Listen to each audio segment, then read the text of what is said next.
like sometimes they turn out that the girls grown up and she's mama has and we won't see each other's faces and so I think I already some because starting photos are where she's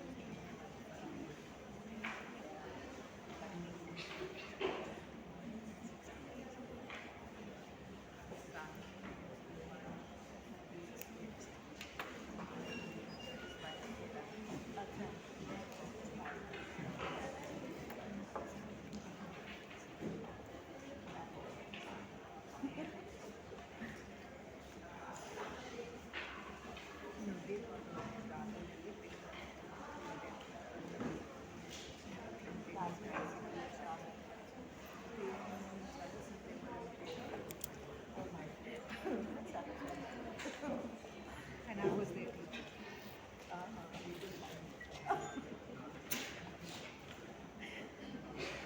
I found out all these documents last year. They were married 2.5 years ago, but I discovered last year. अच्छा no, I mean शादी के time भी पता नहीं था but that was like fine.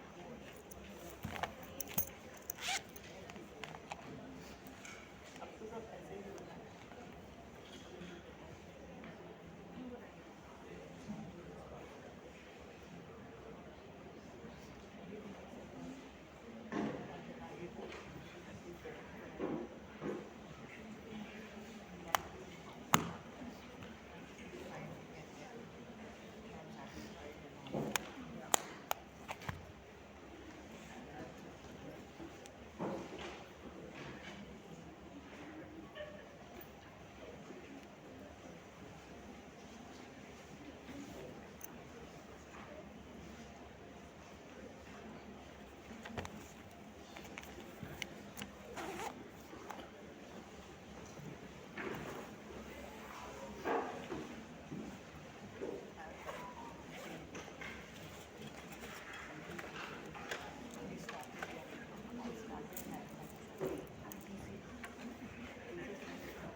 Check.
people, and welcome you all to the first class of eVeEeVe 737.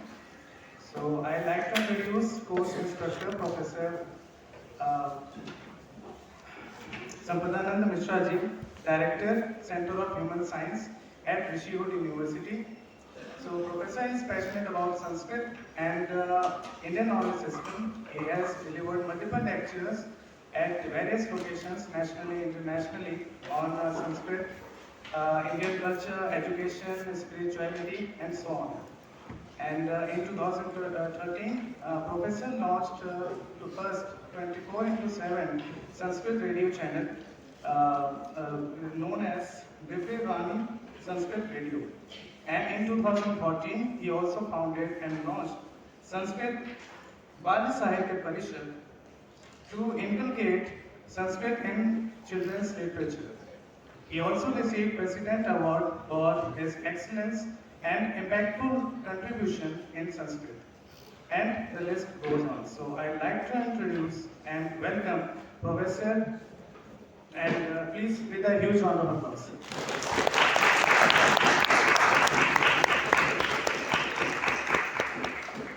So, namaste to all of you. Though he has given a little introduction to myself, so let me introduce myself again.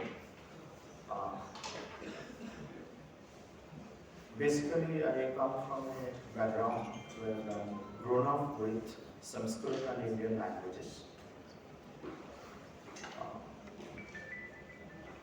And going ahead throughout my education, I kept exploring like why are we being educated? Most of the times we have no clear idea about what is education, why are we being educated. So towards this, there was an aspiration to learn more from our own tradition, and with the rich tradition which we will be discussing here. So my engagement with the ancient Indian resources has been for a long time, which we will discuss and explore many things about it. So going ahead, I did all my formal education. I did my post-graduation in Sanskrit from University, Bhubaneswar. So after that, I went to Pondicherry Central University to do my MPhil. There also, like I did a very different topic. That was on how do we understand the intention of the speaker from a written text. This is also like another important aspect. When I am speaking from the oral, that's why like in India, there was the oral tradition for a long time. The written text was not allowed. Like today, wherever you go, it's paper presentation. For me also, like I'm trained in a different way, I find it very, very difficult to use PPTs. So if someone asks me, so where is your paper? Where are your, where is your PPT? So I have no answer. I can't. You ask me to speak extempore for days together, I'll do that. 7 days, 15 days, I can do it. I have studied that way, I've trained that way. But using PPT, using any written text is very, very difficult. Look at it and then read it. But I'm trying to train myself. Sometimes it is needed when the topic is very technical. But it was said in our tradition that likhita pathaka, it means that if someone is reading out from a text, when I do the training for my teachers, there are hundreds of teachers every year I train so that they go to the classroom and teach innovative ways of teaching language or various other subjects. So I strictly tell them not to go to the classroom with a textbook and have the textbook on one hand and then start teaching. You have to have a thorough grasp of the content that you have. So that was the training for us. So if someone was reading, then you will be considered as defective teacher, not a good teacher. That was the tradition. And my whole purpose of writing this dissertation in MPhil was how do we understand the intention of the poet or the author when someone has written a text so many thousands of years before. The situation was different, the cultural association was different, mindset was different, environment was different. And then we are trying to understand it nowadays. So, and also like I'll give you one example. Why it's necessary. When I say I or you eat fruit from a written text, I write that sentence here. You eat fruit. How many different meanings you can derive from this? From the written text. How many different meanings? But you are speaking it. So what happened later? They started using different marks, punctuations. So if I put an exclamation mark, the meaning will change. If I put a question mark, the meaning will change. But in Sanskrit and other Indian languages, we didn't have these punctuations. Because it was pure oral. Suppose I say, oh, you eat fruit. And you eat fruit. And you eat fruit. So if I'm speaking, it's easy to catch the intention. But from the written text, it's very difficult. But our ancients worked out how do you understand the intention of the speaker. That was the subject matter of my topic, and then going ahead, I did my PhD from Utkal University again. So there also the topic was like how do we find the history of the human speech? How did the human speech develop? And how Sanskrit or Tamil or Greek and Latin can help us understand the history of human speech. So that was my topic, and then after my MPhil, of course, I did my PhD as a part-time candidate at Utkal University. But at the same time, I was working on various projects, and I went to Pondicherry and settled there for the last 30 years. I'm living there. And very recently, I come to Sonipat, where I'm set up this Center for Human Sciences at the Rishigod University, where I've taken up a lot of projects. I keep taking so many projects related to education, related to the knowledge system. But my whole attempt is to find out some unique aspects of our tradition and then how do we apply those in our day-to-day life in our present education in solving many problems that we keep facing. For example, recently I completed one project called Sanskrit and Speech Pathology. So, children affected by various speech-related defects or disorders or disability. So I cure those, I rectify those speech defects by using the sound combinations and different lexical patterns, and have helped hundreds of children to get rid of their disorders by implementing this Sanskrit sounds. So Sanskrit Varnamala itself is a therapeutic tool. Is a tool by which we can cure so many diseases. So that's how robotics in ancient India was another subject of my project. And very recently I've been given another project, how do I help the children with learning disabilities. So there I'm using the different metrical patterns in Sanskrit. So how it will help the children with special need. So the development of their cognitive faculties, motor skills by using the metrical patterns. So here for this course, let me give you a little introduction about this course, how did it happen. In the month of November, 16th and 17th, we had a roundtable conference here in IIT Delhi. The subject was India's pedagogical philosophy. And then how this topic came up, because I was invited to 3 different conferences, one on social science, one on psychology, and one on philosophy. The Government of India, after NEP 2020, after they have drafted the NCF, so there is a lot of effort going on reviving the Indian way of teaching, learning, doing research, Indian way of thinking. So how do we incorporate those components into the various subjects that we are learning? So in all these conferences, what I found that there has been an attempt to redraft the content or create new content. Suppose, for example, like you are a political science student, and then you are interested in using certain ancient Indian ideas about politics or anything related to political science. So where are you going to get those materials? Today it's not available. You go to the psychology class, you go to the philosophy class, you go to the social science class. Every content you find, they are all Western authors, and if you are not quoted in your paper, some of the important papers and references by these Western authors, so it will not be even a valid paper. So that's the situation in which our education system happens. So today, the whole education system that we have been for years, let's say, so we don't find that Indian way of teaching and learning, Indian way of thinking. Then question is put, is there an Indian way of thinking, Indian way of doing science, Indian way of, what do you mean by Indian way of doing?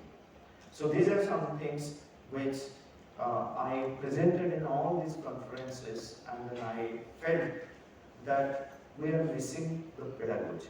So most of the content creation happens randomly, haphazardly, without understanding the pedagogical philosophy of Bharat, and without having any idea about how did education happen. See, we are such an old civilization. We have contributed immensely and creatively to every branch of science, every branch of knowledge, every branch of like whatever you call secular, non-secular. So every branch of knowledge we have contributed something originally, something very creatively. For so many thousands of years, India kept creating and contributing in almost every field. You talk about architecture, you talk about mathematics, you talk about archaeology, you talk about geography, you talk about paleography, you talk about even cryptography. So the idea of encryption and decryption, if you see, is an amazing field where many people have not worked. So that's what kept me amazing. So this is where I thought that let's have series of conferences, series of discussions on understanding India's pedagogical philosophy. So we had a full day conference here, roundtable conference, many experts, many practitioners, many psychologists, educationists, and intellectuals, academicians, all of them they gathered and started discussing. The proceeding and many papers which were contributed is going to be published soon. What we discussed there, the report is also submitted to the Government of India. So that led to that why not we have a class for our own students here. So Professor Umesh Golia, who is the coordinator of this course, and it was his proposal that we should have a course. So I'm immensely thankful to him to take it forward. Though we started something, it didn't remain confined to that closed room discussion. So we wanted to bring it out so that we understand and then percolate this whole idea in the young minds, so that we understand what is India's pedagogical philosophy. And here we are going to discuss on the basis of Indian knowledge system. So what are the key words here? Indian knowledge system, pedagogy, education, life. These are the things which we are going to discuss. This is a little introduction to what we are going to do. I will explain about Indian knowledge system. I'll explain about India's pedagogical philosophy. I'll also explain how different innovative pedagogical tools that we can use for impactful learning. So then your learning also becomes impactful going ahead when you become teacher, or you are going to present a paper somewhere, or taking a class, or trying to understand how you can use or create new innovative pedagogical tools which will help you in deepening the understanding, widening your understanding on the subject, whatever the subject may be. But if the pedagogical tools you are using that are truly effective, truly good, so that will create a very different impact. So that's what we will be doing, and also I will bring to the classroom certain best educational practices. So that also I will implement, So this is what is a little introduction and overview about the course and about a little bit about myself. Going ahead, we will learn so many things. But before we start, so as I said, that we will be introducing certain best educational practices. Whatever we are doing, the key to success, if at a foundational level we have to think about, please tell me what is central to learning at a foundational level, without which nothing can happen and no one can attain to success in any field. Yes. Student engagement. Student engagement, okay. But I am talking about the foundation level, fundamental level. Curiosity. Curiosity too. Huh? Curiosity too. Curiosity, Purpose. purpose, Curiosity, purpose. When a failure comes, we are ready to fail and learn from that failure. So for success, it is the key. learning from the failure. We are learning for the failure, be ready for the failure. Failure, okay. Anyone? So it is fundamental to learning or whatever we do in life. No one has achieved the success without that power. Consciousness, okay. But consciousness itself is a very wide term, wide umbrella. So in consciousness, the consciousness also has certain power. Various powers of consciousness need to be developed. Okay. So what is one of the fundamental powers of consciousness that is at the root of everything that we learn to become successful, impactful? So what is that fundamental power? Curiosity is one. Attention. Attention. Okay. Go a little more deep. You have come very close to attention, concentration. So concentration is the key to anything that you do. Without that one element, no learning can be impactful and effective. No one. You want to become a great athlete, you want to become a great genius, a scientist, or academician, business person, whatever you want to be in life. That is the key, concentration. And if we look at ourselves, what is our concentration level, our attention span? Evaluate for yourself, then how much you can concentrate on things. So in Sanskrit, they call it as ekagra. So what is it? Ekagra or ekagrata, concentration. To be ekagra, to be concentrated, be very carefully attentive and then focused, be focused. One-pointedness, to be focused, concentrated. So that is ekagrata. So for that, I have developed a very beautiful practice which I use in the classroom. I use it first in my day-to-day life. No act of mine is, like without that practice. So it's called a 1 minute silence practice. Right? So 1 minute silence, just imagine you can spend time with your friends, with your relatives, or doing anything, hours together.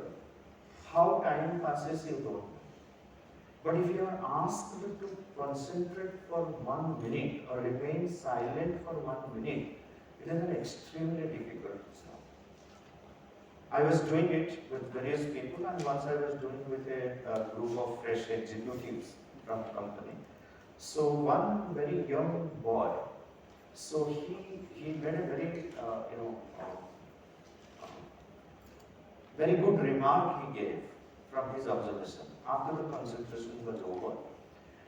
So he said, like, I don't know what you all are saying, like I saw this or this happened to me, peace, happiness and all these things. But one thing I realized first time in my life, that I could realize and I could feel very strongly and understand how long is 1 minute. Sometimes we don't know, that's why, like how long is 1 minute. So this is what we will be doing to begin the class, and this practice we will do in the beginning of the class and at the end of the class.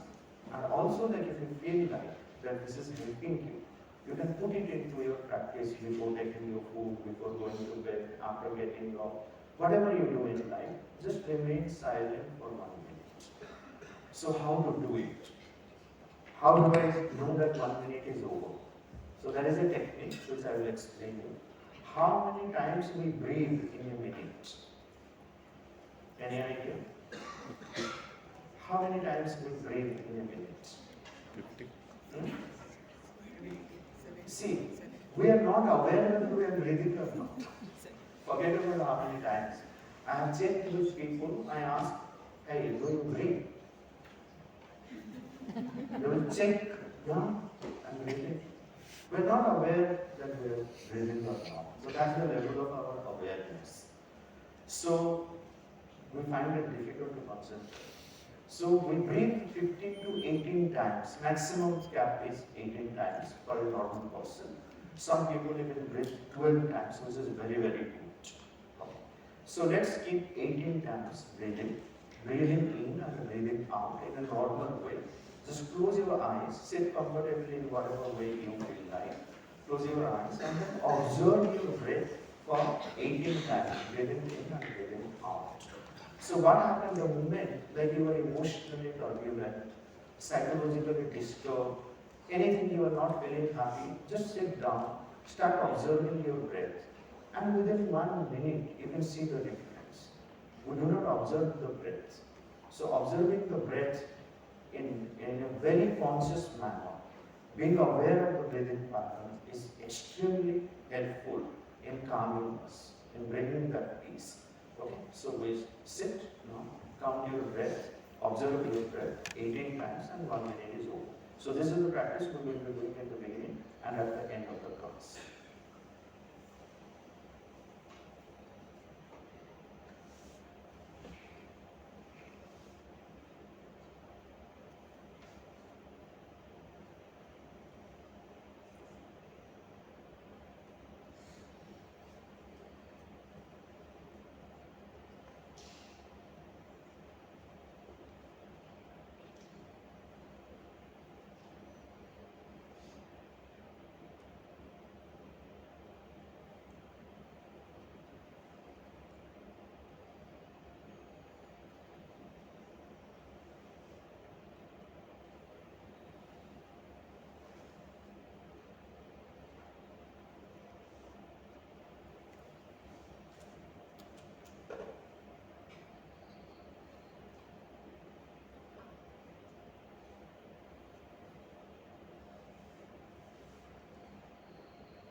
So this is a very living practice, 1 minute silence. I call it as eVeEeVe yoga.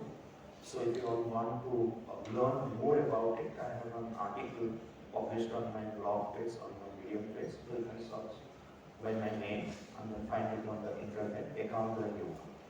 So this helps immensely and many people have accepted it and they have been practicing under this introduced to it. Okay. So we come to our subject, the India's pedagogical framework, and we will be discussing on the basis of Indian knowledge systems. So for that, we will start our discussion on what is central to the whole course. So what is central to it is education, right? So we all are being educated. This is an educational institute. So we are getting education. So we call ourselves educated or being educated. Okay. So what is, have you ever thought of like what is education?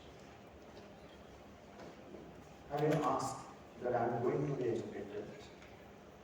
So there are many educators who are going to train me, help me, facilitate my education. So what is education? Knowledge. Education is all about knowledge. That's what I said? Okay. Knowledge. In an ideal way, knowledge about awareness or knowledge about oneself and the world around. Knowledge about oneself and all that surrounds us. So not in knowledge, actually in understanding. Understanding of oneself And and the all world. that is outside us. Yes. Okay. So education is all about She said, understanding ourselves and understanding what surrounds us or what is outside us. Good. Any other? What is education? Understanding the theoretical knowledge and also applying the practical. Understanding the theoretical knowledge and applying it in life. And then understanding whether it is same or somewhat different. Might differ. Okay. So anyone else? What is education? Understanding in an efficient manner a person or Understanding in efficient manner. efficient. We are not randomly learning of random things. We are a topic is given, we are learning it in a Where from this understanding comes? formal educator or formal written set pathway. How this understanding happens? Understanding What is the process? patterns which are Understanding patterns. repeating. That's all I have to say. Understanding. You are using the word understanding. How this understanding happens? Experience. If you know a problem, then you look for the You know the problem. How do you know the problem? How do you know what you know? How do you know what you know? This is the whole, crux of the education. noticing from the surrounding. Very good. Yes. Please. So it starts from the very basic. It's like class 1, class 2. Education from the previous education you have got is the pillar for the next education. So is it necessary that for understanding or knowing, I need to go to a class? But a previous experience or a previous So how do you get that previous experience? How the experience happens? from childhood starts. How it starts? So you have to think deeply. Ask these questions to yourself, like how I am understanding, how I am knowing. So what makes me know? I experience. So like I am experiencing, I'm feeling. How is this happening? Is there something? Now, this is the questions, like if you go to the ancient Indian texts, you will find the texts are full of such questions. Who am I? How am I able to see? How my hands are moving? What is impelling my mind to be in action? What is impelling my ears to hear? What is impelling my eyes to see? What is impelling me to be in action? What is action? Whether I am doing my right action or wrong action. So how do I decide that? So when you feel something, that is experience. Yes, that is experience. Like when you see something, when you hear something, feel. When you feel something, Yes, that is your experience. that is also. So feeling is one way of experience. So how this feeling happens? Like suppose if you are afraid, so that is your experience of seeing something. Yeah, that is my experience, but I am experiencing the fear in me. How? Consciously noticing what If I am just sitting here quietly, so will I feel afraid of something? So there is some external condition or internal condition which creates that fear. So what is that condition? What is that element which creates fear in me? Stimulus. What stimulates fear in me? What is that? So it's very deep again. Like the fear is like you are afraid of certain things, someone else is not.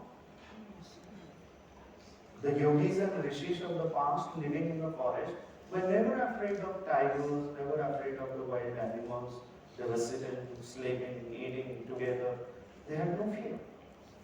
Even you go now also to the tribal areas, you will find those people absolutely fearless. They have no fear of ghosts, no fear of wild animals, no fear. They don't have that fear. So what causes fear? The earlier experience. Earlier experience. Okay. How did that earlier experience happen? Huh? Facing something about which we don't know that. You don't know. If I don't know, why should I be afraid of it? If I don't know something, so why should I be afraid? So knowledge causes fear. Somebody No. has taught. So it's a very deep question. And like we will discuss about it during the class when I bring in the ancient Indian ideas about it. But basically, what creates fear at a deeper level is the sense of duality. The fear always comes from a second entity. So if the second entity is not there, so if there is oneness, well established, ekatva and samatva, equanimity and oneness, when one is well settled within and well established in oneness, will not never fear.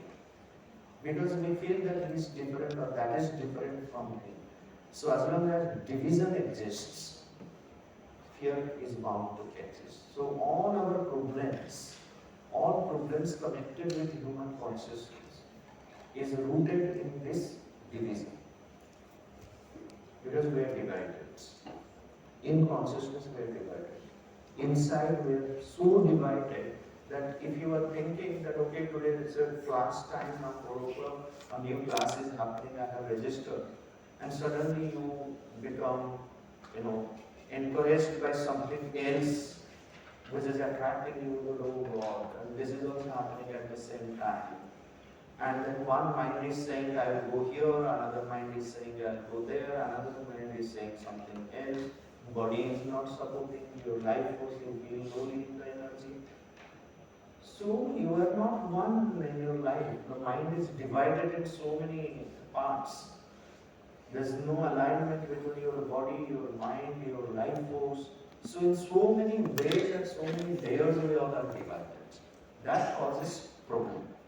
And education is basically to make us aware of all these shortcomings within our consciousness and all the potential that we have. And education becomes, true education is a process by which there is a natural process, there is a deliberate process also. Deliberate process is needed because sometimes the natural process becomes very mechanical. So we need to bring out of that mechanical, habitual, growth to make it a conscious growth. And those processes help us understanding what is our potential and then how do we manifest that potential fully. Okay, that is why while defining education, Swami Vivekananda, he said, education is nothing but the manifestation of the perfection which already lies within. You understand? So manifestation of the perfection which already lies within. It is not something that it has to come from outside. What is not there inside can never manifest. So if something is manifesting, like I am becoming more intelligent, very intelligent, or I am getting very beautiful, innovative ideas, where from it is coming? It is coming from within. Or that power of consciousness within is facilitating whatever ideas comes, whatever ideas, anything that pops off. So we have the power to actualize it, we have the power to manifest it. So education is all about the manifestation of what lies within. So if what lies within has to manifest, and this is what is education, so what should be the process in education? How should we educate ourselves? Should I take a book and read? Should I go and attend a workshop? Should I listen to some lectures? Should I write some exam? So then, the things hidden within me will manifest. All these things definitely will help. But what lies central to us is how do we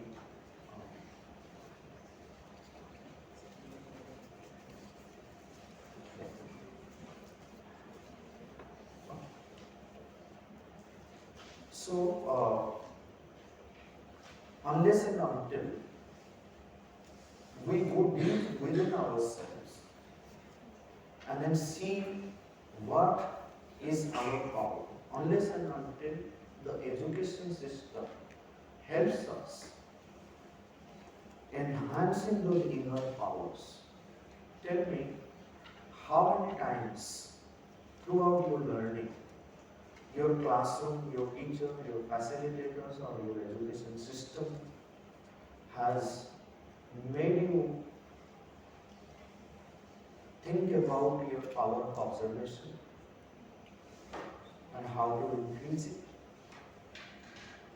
about the power of your imagination and how to improve upon it, about your power of concentration and attention and how to improve upon it, about your linguistic faculty, how to empower it, so that you start loving the languages and language learning becomes easy for you. How many times you are taught how to define your emotions? So someone may say, "No, that should be done in psychology class. Why everyone should do it?" Without refining the senses and refining emotions, how the learning is going to happen? How many times you have questioned yourself, do I see properly, accurately? Do I listen accurately? Do I feel accurately? Or there is some mixture in my feeling, adulteration in my feeling? Do I taste properly? I guarantee many of the people, all of you who are sitting here, because this is the situation, will not be able to tell whether what are the ingredients in a dish. Think about your, like the food that you are eating. Can you identify whether there is haldi inside it or not? Whether there is pudina inside or not? Whether there is ginger inside or not? Whether there is whatever kinds of like ingredients, masala, spices we put. Can you segregate and then tell, okay, this particular dish has these many ingredients by tasting it? No. So today, because of the junk food again, the taste has gone down to only one type of taste. The varieties of tastes are not there. So every dish is tasting same. Attention span. Seeing you don't see. Listening you don't listen. Feeling you don't feel. So there is no purity in feeling, purity in seeing, purity in listening, purity in tasting. Then what kind of education are we getting? And our education system has not helped in developing our refining of senses. So without refined senses, no education, no impactful learning can happen. So where is the sense development program as a part of our education system? Can you tell me anyone who has been given this sense development program throughout at any point of your education? How to develop your power of concentration, your observation, your imagination, your power of intuition. Only one shun you are aware, that is the examination and tuition, not intuition. You are aware of tuition because you are paying the tuition fee, right? And examination fee. That's how this TION you are familiar, but the rest of the TION you are not even familiar. So this is where India's pedagogical philosophy was rooted. You take any pedagogical philosopher, any educationist, those who have contributed positively towards furthering the cause of education. Okay, tell me how, can you name few educationists or educational philosophers? Anyone of you? Because we all are getting education. There's both Ministry of Education, handling all educational affairs, right? So what is a big word? What is the importance of this word education in our life? Huh? Okay, Socrates? Huh? Okay. Dr. Radha. Dr. Dr. Radha Krishnan. Dr. Radha Krishnan. Dr. Radha Krishnan. Okay. Montessori. Montessori. Dewey. John Maybe if Dewey. you say the Western, like you show Montessori and the Piaget and so many other psychologists and educational philosophers. And Indian, Dr. Radhakrishnan, then Ved Vyas. Okay. I would Is say it Rabindranath Tagore. Rabindranath Tagore, Swami Vivekananda, Sri Aurobindo, Adi Shankaracharya, Jadu Krishnamurti, Sri Aurobindo, Swami Vivekananda, Mahatma Gandhi, okay, Rabindranath Tagore, who else? Dayananda Saraswati, Swami Dayananda Saraswati, yes. So they brought, why these names are famous? Because they brought some kind of reform to the education system. We just remember the names. But what exactly they have said about education? How did they bring the reform? We have no idea about it. We will bring in during our discussion some of the fundamental ideas which Sri Aurobindo spoke about, Swami Vivekananda spoke about, Jiddu Krishnamurti spoke about, Mahatma Gandhi, Rabindranath Tagore, and various other educational philosophers. So if you look at what they have spoken about education and how did they bring, what kind of reform they bring or they did bring to the whole education.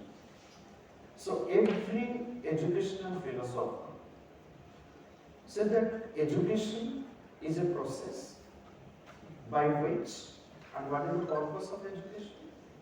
What is the purpose of education? To make life beautiful. I'm a very good architect. I have much knowledge of architecture. I'm a very good, theorist. So many management theories are given to the world. I'm a very good mathematician. Many new mathematical theories I have contributed, for which I have been awarded. So in all these fields we have excelled. I'm a very good computer scientist. I am a space scientist. You can tell anything, all the skills I have achieved. But there is no happiness in my life. If I look at my life is a miserable life. Most of the educated people, they suffer from these miseries in life, no happiness. Why does it happen? Even very recently, I was reading one article by Harvard School of Business theorist who has given very beautiful management theory. He says in very simple language, he has written this article, you can't even imagine that a Harvard School of Business an article is being published without a single jargon, and it's so simple that a class 5 student can learn and understand it. So he says, at the end of the day when I go home, my theories should help me to be happy with my family. If my theories are not helping me to be happy with my family, it not making my life beautiful is of no use, however great my theory may be. So, one thing which was said, which was very, very central to education in ancient time, and most educational philosophers who made little or big attempt in bringing the reform agree to this, that ultimately education has to help us finding the true purpose of life and fulfill that purpose of life and then be happy in life. Our life should become beautiful. But in the present condition, life is not beautiful. Life is miserable. And this misery happens because we are not clear about the very purpose of life. So the purpose of life was central to all that the ancient Indian seers and sages, all the educational philosophers did with education. Purpose of life. You go and read any educational philosophers, whatever they have said about education. What is central is purpose of life. So, what is purpose of life? What is purpose of life? Then we will come to purpose of education. Learning. To manifest your best self and to leave and to use it to make the world beautiful. I mean, in your words, and howsoever you can give it back to the world, whether as an artist, a doctor, a singer, or just being an ordinary person, but giving your best and leaving behind that to the world. And this was, I can't say it as well as the philosophers Bill and this thing. There's a book called Lessons from History, where it says you're a flash in the pan. And when you leave the world, just remember that this is your only role in it, that leave your best behind it. Whatever role you were born or living, that is it. That is good. According to me, like you said that still most of the educated people suffer. So I would say that we should do what we should do, but we should at last leave all the things up to destiny, because destiny decides everything. Destiny decides our happiness. Destiny decides what, when and why, where we Who are. creates the destiny? God. Who is God? Who is God? Who creates destiny? Because you should be very clear about it. God is the one who decides everyone's destiny. But who is that God who is deciding? Where do I find that God? Supreme Soul. Huh? Supreme Soul. Supreme Soul. Sorry? Supreme Soul. Supreme Soul. Soul. Okay. What is the Supreme Soul? Father of all soul. Okay. Where is it? Uh, Somewhere outside? Paramdham. Somewhere other. Yes, it's good that there is a God, there is a supreme power, there is a supreme soul which decides. But where is their supreme soul? Where is their supreme God? Is it so? This is again was a question which was once built in. They did ask this question: who is the supreme soul? Who is the supreme God? What is this destiny? What is this destiny? So, the ultimate answer to it is that God is not other than me. I am the God. That Supreme Soul is within me. So, if the Supreme Soul is within me, which creates destiny, that I am the creator of my own destiny. The destiny is in my hand. Okay? So, there is a beautiful line in the Mahabharata where Karna says, Sutova Sutaputrova, Sutova Sutaputrova, Yoga Kova Bhavamya, whether I am a Sutaputra or not, whoever I am. So, Daivayaktam Kule Janma. So, it is by chance that I am born to some family, some lineage. But Vadayaktam to Purusha. But my destiny, my Purusha is in my hand, is in my control. So, most of the spiritual masters, if you find, they will write this, which Sri Aurobindo said, that you are the creator of your own pain or happiness. You, every day you are writing your own destiny by your action. So it is no one else, like God has created it, He is all compassionate. Right? He is not worried about like whether you are doing good, you are not doing good, it's entirely up to you. So God has shown the path. So the God has given the knowledge to Arjuna that see, this is what is good, this is what is not good. This is what is karma, this is what is akarma. But it is entirely up to you. The choice is yours. You have a free will. Yathechasi tatha kuru. Krishna says in the Gita that do whatever you wish. God, there I will not interfere. Even though there is a supreme guide for us, facilitator for us, who is aware of everything. He said, Yathechasi tatha kuru. There is no imposition from the divine. There is no imposition. One is left to one's own choice. This is the rule. So if one is left to one's own choice, then one is the creator of one's own destiny.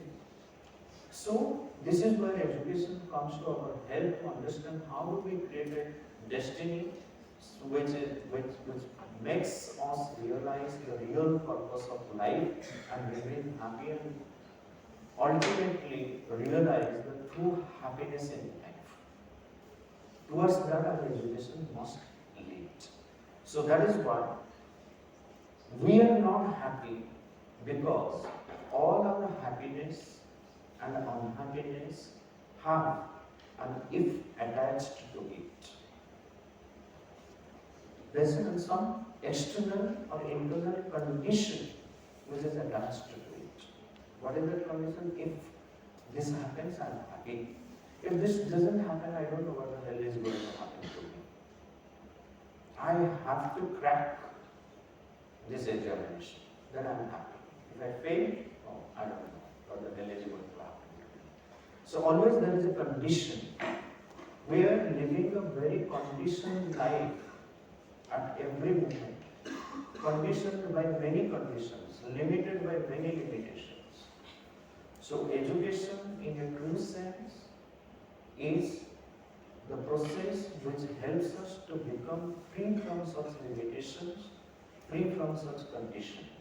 That is why the very famous line in the ancient Indian text, it says, education is called, in Indian language, education is what? But how many of you say Shiksha? Raise your hand. I'm familiar with this word. Shiksha.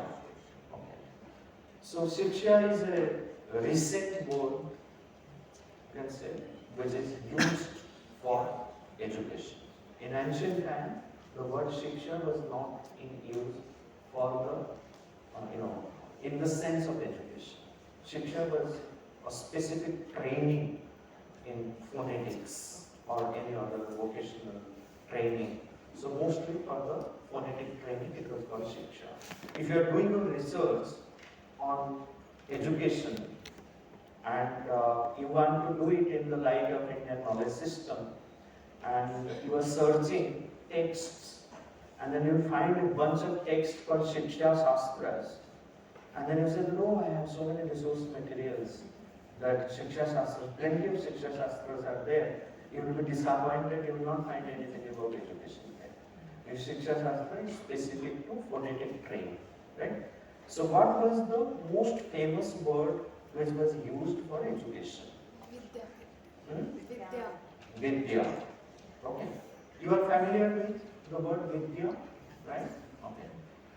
So Vidya was the word which was more for education, for learning, the knowledge. So this question was also asked, what is knowledge? What is education? Then, how it was defined in ancient texts? Sa vidya ya vimuktaye. So what was the sentence? Sa vidya. Vidya is that, knowledge is that. Ya vimuktaye. Vimuktaye means that which makes us free from all limitations, all shortcomings, all bondages. Vimukti. It makes us free.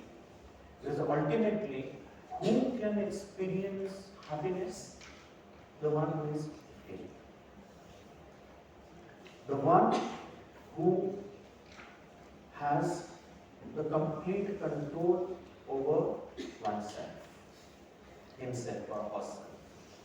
So that's why they say, Sarvam Paravasham Dukkham. Everything which is controlled in the control of other. Say I'm working in a place, so I'm bound and I'm under the control of my boss and the system and many things. So that's not going to give me happiness. Sarvam paravasham dukkha. So that's why we wanted independence. Why? Because we were paravasham. We were not independent. Someone else is ruling over us.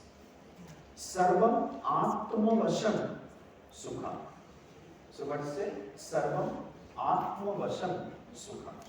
So anything which is the control of oneself is happiness. So unless and until this inner freedom is there, so no one is going to experience happiness. If you want to make your life beautiful, it applies to all of us. So if we want to be happy in life, truly happy, and make our life beautiful, we need to be free from all kinds of limitations and bondages. That is what, and that is the purpose of education. That we need to become free from many bondages. And this is not the only purpose.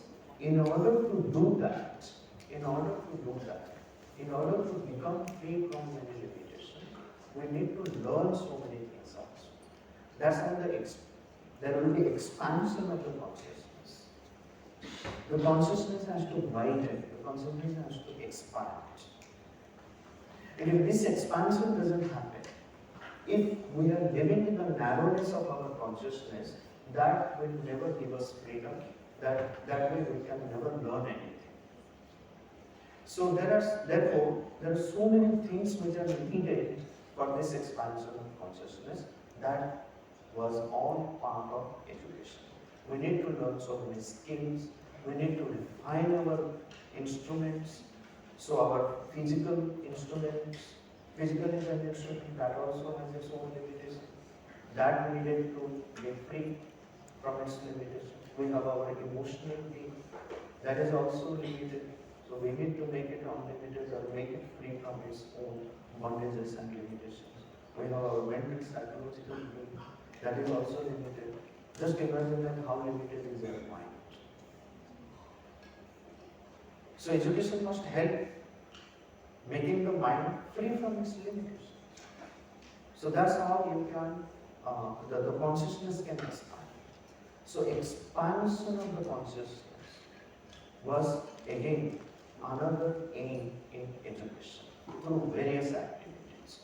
And then depending upon, there's one more thing which was very, very crucial, very, very central to education, that one has to understand one's own swabhava and swadharma. The swabhava, one's own inherent nature. So unless and until one is aware of one's own inherent nature, one's own, what exactly the inner soul, the antaratma demands, what it wants, how it wants to be in this world. So therefore everyone is unique. Everyone's swabhava is unique. So one has to realize one's own uniqueness and then be guided by this inherent nature. So most of the times, people when they commit mistakes, they say that, like, मैं चाहता तो नहीं था, but I don't know. Somehow it happened to me. But my inner soul doesn't want or didn't want.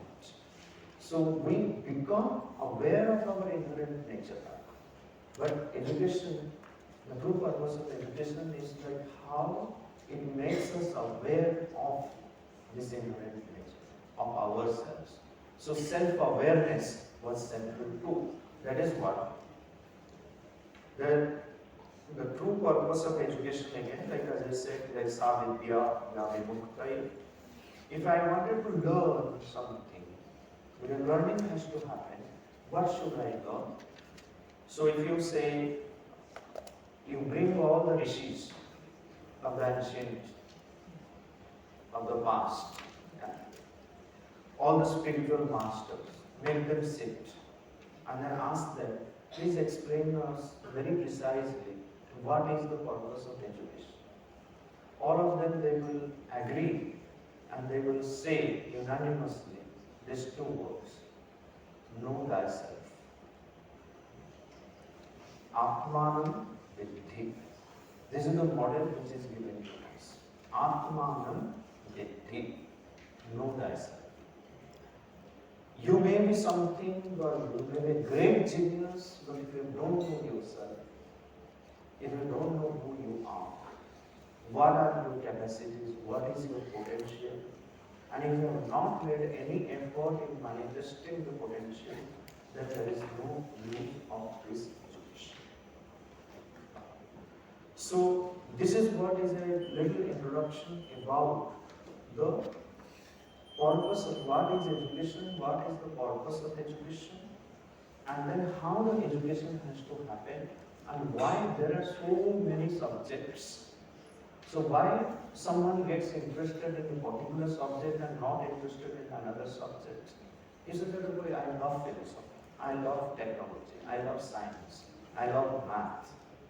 Why? But there will be someone else also, oh, I hate math. I don't like philosophy at all. I love technology. I love architecture. I don't want anything else, but I love animals. Environment is my goal, right? So because the inner soul in us, it demands something. So depending on that is why it is most important that we understand the swabhava, what our inner being demands, right? Then only the true education can happen. Then only we know then how to educate ourselves. Then the teacher knows. And most important thing again, like one is education. If suppose we put this word education at the center, is that a right and so?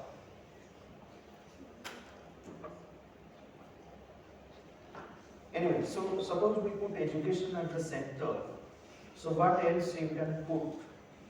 You connect so many things with education. So let's do this exercise. So we have education at the center, and then we will link so many things connected with education. Okay. So you tell me, then we will write it. Suppose education is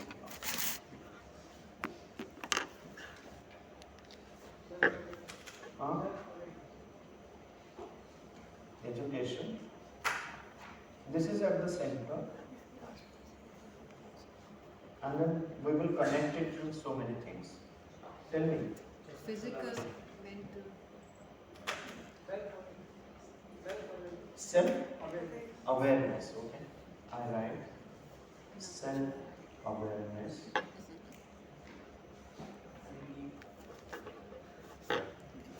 Self-awareness. Liberation or enlightenment?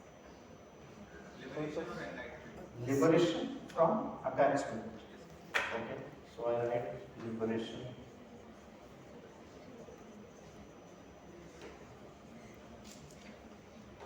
How many things? Let's see how many things we can connect to education. Huh? 64 Kala, 64 arts. Okay. So we'll say the arts.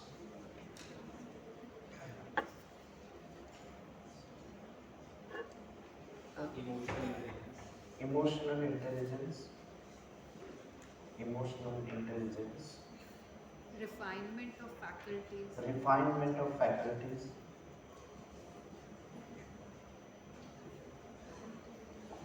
Of faculties. So these faculties are inner faculties, not the faculties who come and teach. Okay. So that is also necessary, but here it is the inner faculties. So refinement of faculties. What else? Purpose. Freedom. Okay, freedom. Purpose. Freedom, purpose. What else? blending into society. I don't know how to say it. What? Blending into your society or the setting that you're living in. Oneness. The ecosystem. Oneness. Okay, oneness. Oneness. Splitting. Okay, oneness.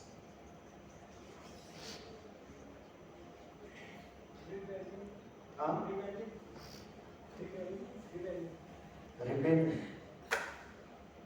Sir, like if we found something going wrong, we can Okay. Okay, I'm writing it, but you don't think about it. Rebellion.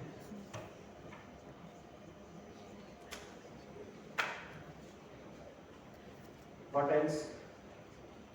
See, if you just concentrate and all the board will be full with that education. Tell me, Skills. how do you connect? Acquiring skills. Acquiring? Acquiring skills. Knowledge. Acquiring skills. Okay. Skill.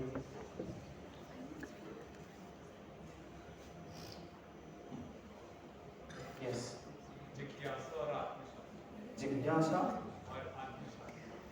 आत्म साक्षात्कार आत्मशांति आत्म शांति. Okay. जिज्ञासा I put it. Okay.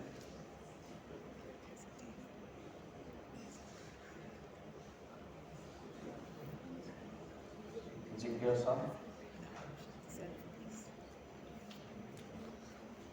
How many different things that we can link with education? Education needs process. So many things you have to put in. Huh? Confidence. Okay. It happens with education. Ethics and values. Ethics and values. Ethics and values. Yes. Ethics and values. Huh? Wisdom.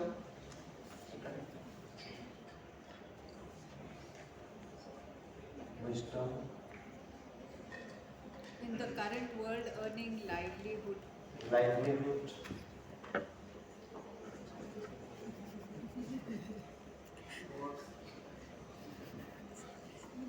Livelihood, right? So Vidya Dadati Vinayam, so humility. Vinay, okay. Yeah. Vinay, humility. Humility. Humility. Then how this education happens? Does it happen without Yes, a teacher? Yes.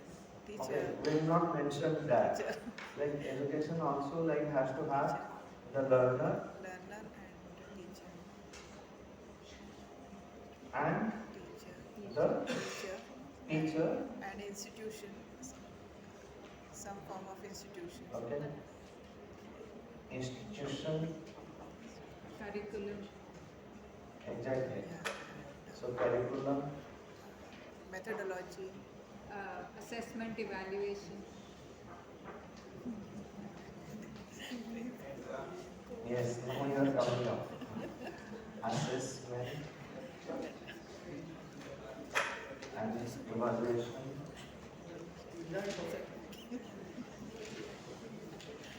Evaluation. Okay, so that all will come under assessment and evaluation. Examination. Finally, qualification. Then infra.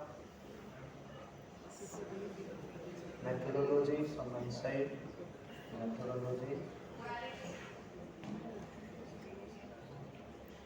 What? Morality, there also ethics and values. We can add here. And then this includes. Nowadays, it's also competition. Nowadays, it is also competition. Competition. Okay. So competition versus collaboration. We can write it. Yes, absolutely. Because, yeah. Competition.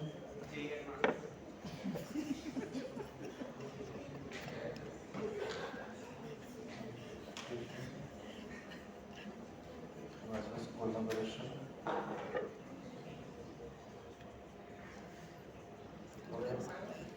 include result or outcome in education? Outcome is definitely.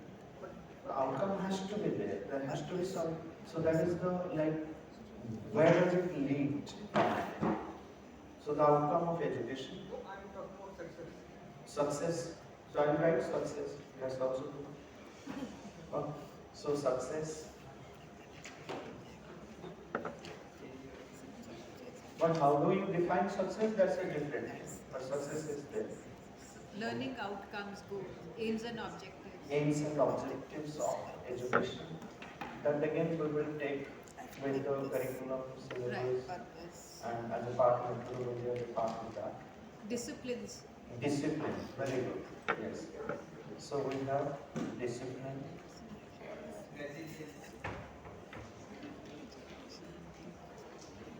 Like values. So all kinds of values that we need to develop as a part of education.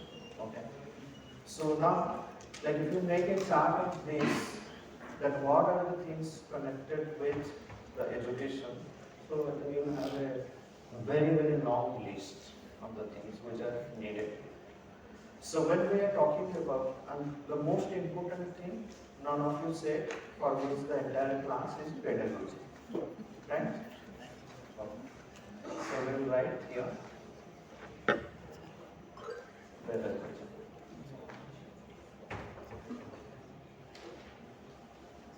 Right. So when the education has to happen, so it is a two-way process. There is someone who is aspiring to learn, the learner. The learner has to have many qualities. Like suppose I put instead of education, so you can take each element and then put it in the center and then connect it with so many things.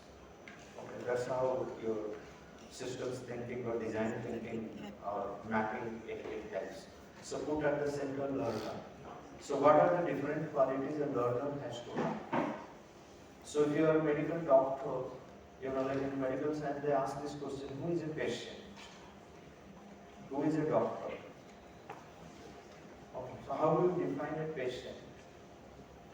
So someone recently said that the one who goes to doctor to meet a doctor and comes back as a patient. Okay. So if you meet a doctor, you are a patient. Right? So who is a learner?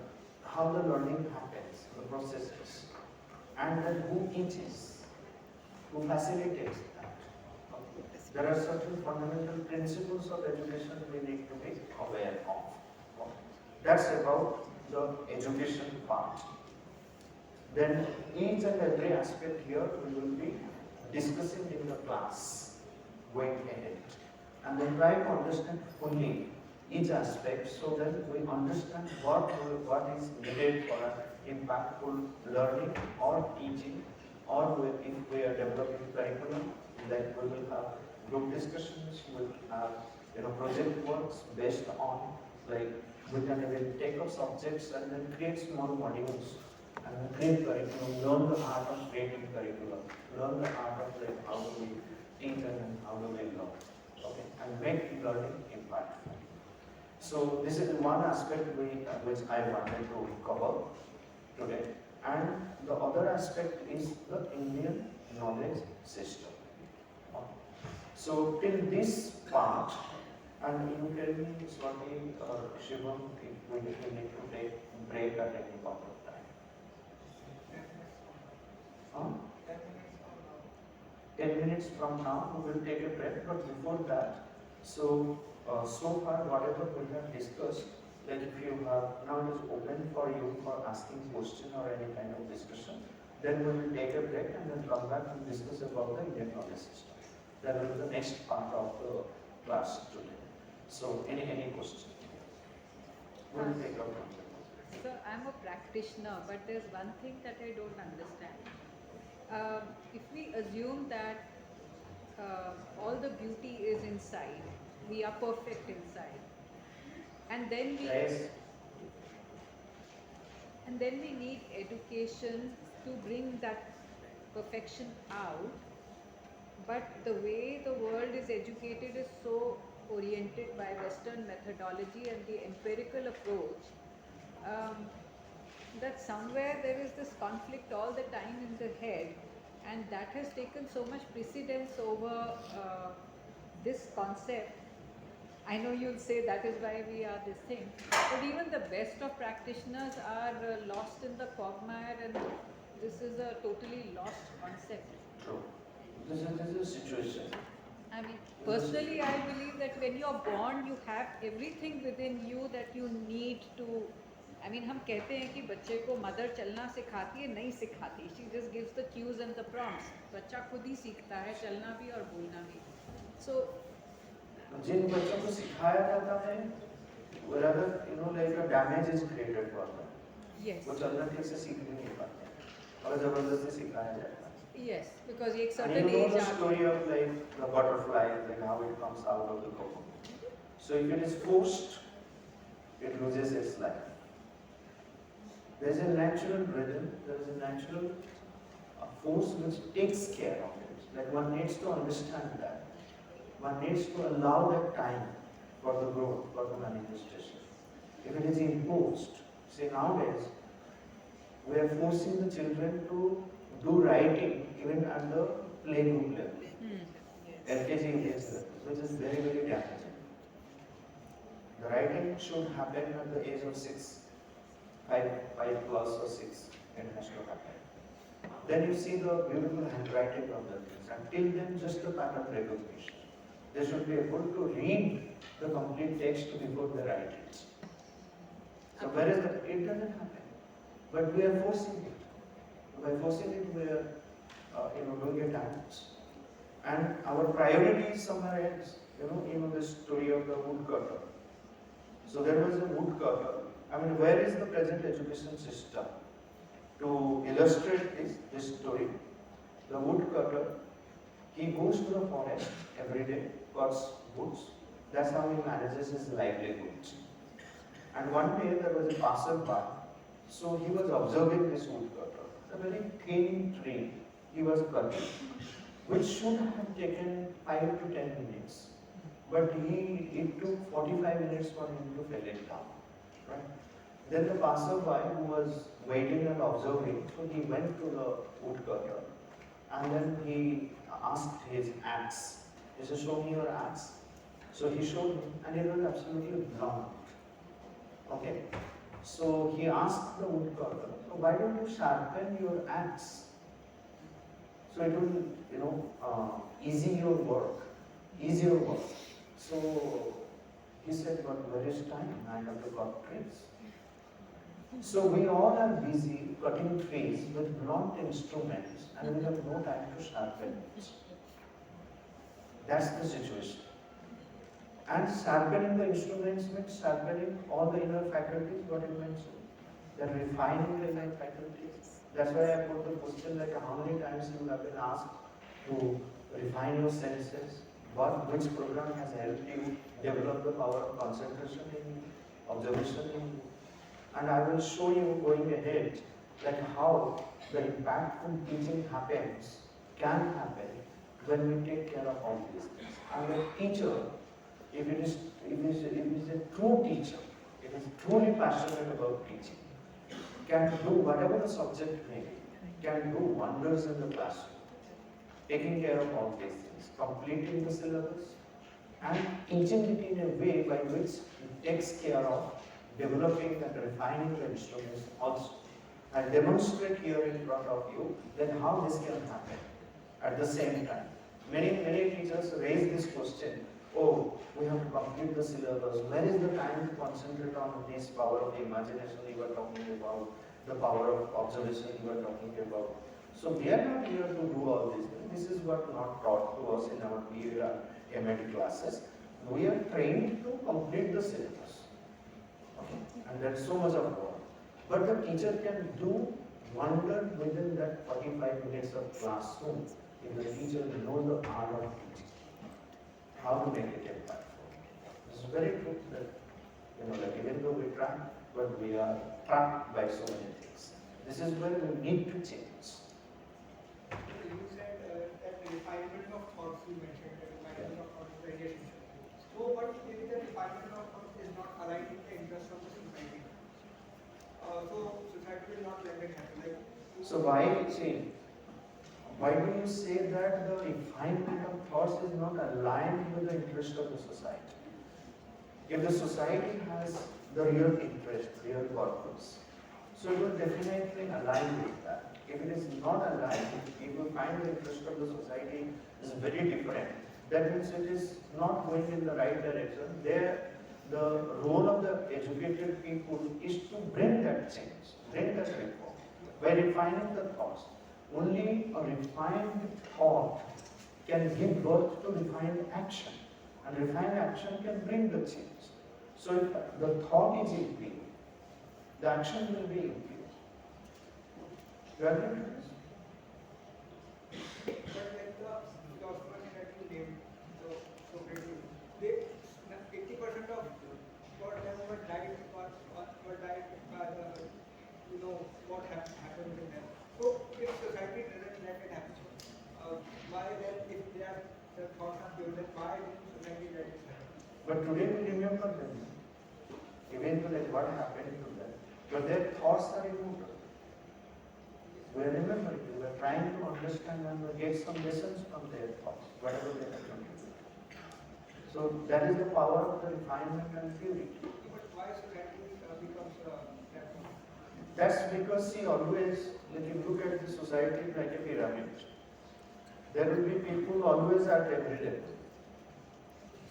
There cannot be fully refined society at any point of time. And all those who have climbed the higher strata, they should influence the world and help them rising above. If they don't get educated also, see, the process of evolution is twofold. One is there is a natural evolution which takes place. Even though you don't go to school, don't get educated, still there will be some growth which will happen to you. There is a natural mechanism which happens. But that will take long time.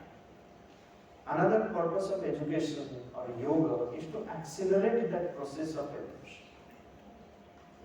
But always there will be people at every step. So you cannot say that why things are happening, why the society. The fully transformed society has never been. Always, it's like the pyramid structure. And so you mentioned one thing that deliberate process is deliberate, which is that Deliberate process that we have to force upon us to accelerate the process. is much more better than the natural process. It is facilitating the natural process in its own enhancement. It's nothing like better than or not better than. Kabir Das didn't go to school. But he is remembered as one of the highly intellectuals. There are so many stories of many unborn people. Alagar Nam was been given purpose in Odisha. So he never went to school. But people are doing PhD on his writings. He's taken as case to his life, his writings. So I was asking that what do you mean by natural process? A process. The natural process, which, like as I said, like there is this twofold evolutionary process. Like one is you are naturally, inclined towards something. There's something naturally happening to you. So the deliberate processes help accelerate that process, strengthen that process. So sometimes you may not know that whether it's going in the, like I'm truly being empowered or not. But natural process must have been initiated by some deliberate process earlier. There has always been some deliberate process to help the natural things to grow or lose. That we do something, and then in that deliberate process also there is conscious. It's consciously employed. It's not again mechanical, because if it is a mechanical process, it's not going to happen. So this whole concept of the neural wiring, is that aligned with this form of education where they say education is about experiences and building on them? So every time you have an experience, neural networks are formed. Is that part aligned? So that's the like neuroscience is trying to understand the whole process Right. at a physical level, like how it happens at the brain level. Yes. But the process is much more subtler again. Yes, Like of those course. subtler aspects, it's trying its own way to reach or find out like how things happen. But it appears to be in the right on the right We trajectory. don't know. We don't know. And quantum mechanism also is trying to find out like what is the reality. We don't know. Yeah. But there has been attempt always in order to find out what is the truth. Right. So education again is that process by which it increases, it enhances our power of seeking for knowledge. It generates more curiosity in us. So there was once a neuropsychologist who conducted a workshop that I attended, and she said that जैसे parents बच्चों को बोलते हैं कि तुमको देखना job नहीं मिलेगा तुमको ये, बट बच्चे का ये जो फ्रंटल कॉर्टेक्स है ये 20s की एज तक डेवलप नहीं हुआ होता, जिसको हम धर्म संकट बोलते हैं ये। तो उनको वो बात वो फ्यूचर में देखने की उनमें फिजिकली ही कैपेबिलिटी नहीं है, जो बात आप उनको बार बार बोलते हैं। तो you have to match your Yeah, absolutely. You know, like at a certain age, Yes. certain things have to be given. So teacher must be conscious. Like at which age you introduce what? Like suppose you start introducing concepts to people, you know, like children at the age of 3 to 6 or something, they will not understand concept. You start explaining about religion, morality and all this, they will not understand. There are certain ages where this is what is the natural process, and so naturally we are designed in such a manner that certain things can happen at a certain particular time. That one needs to understand. Like if the deliberate process is just imposed, then it will be damaging. It won't help.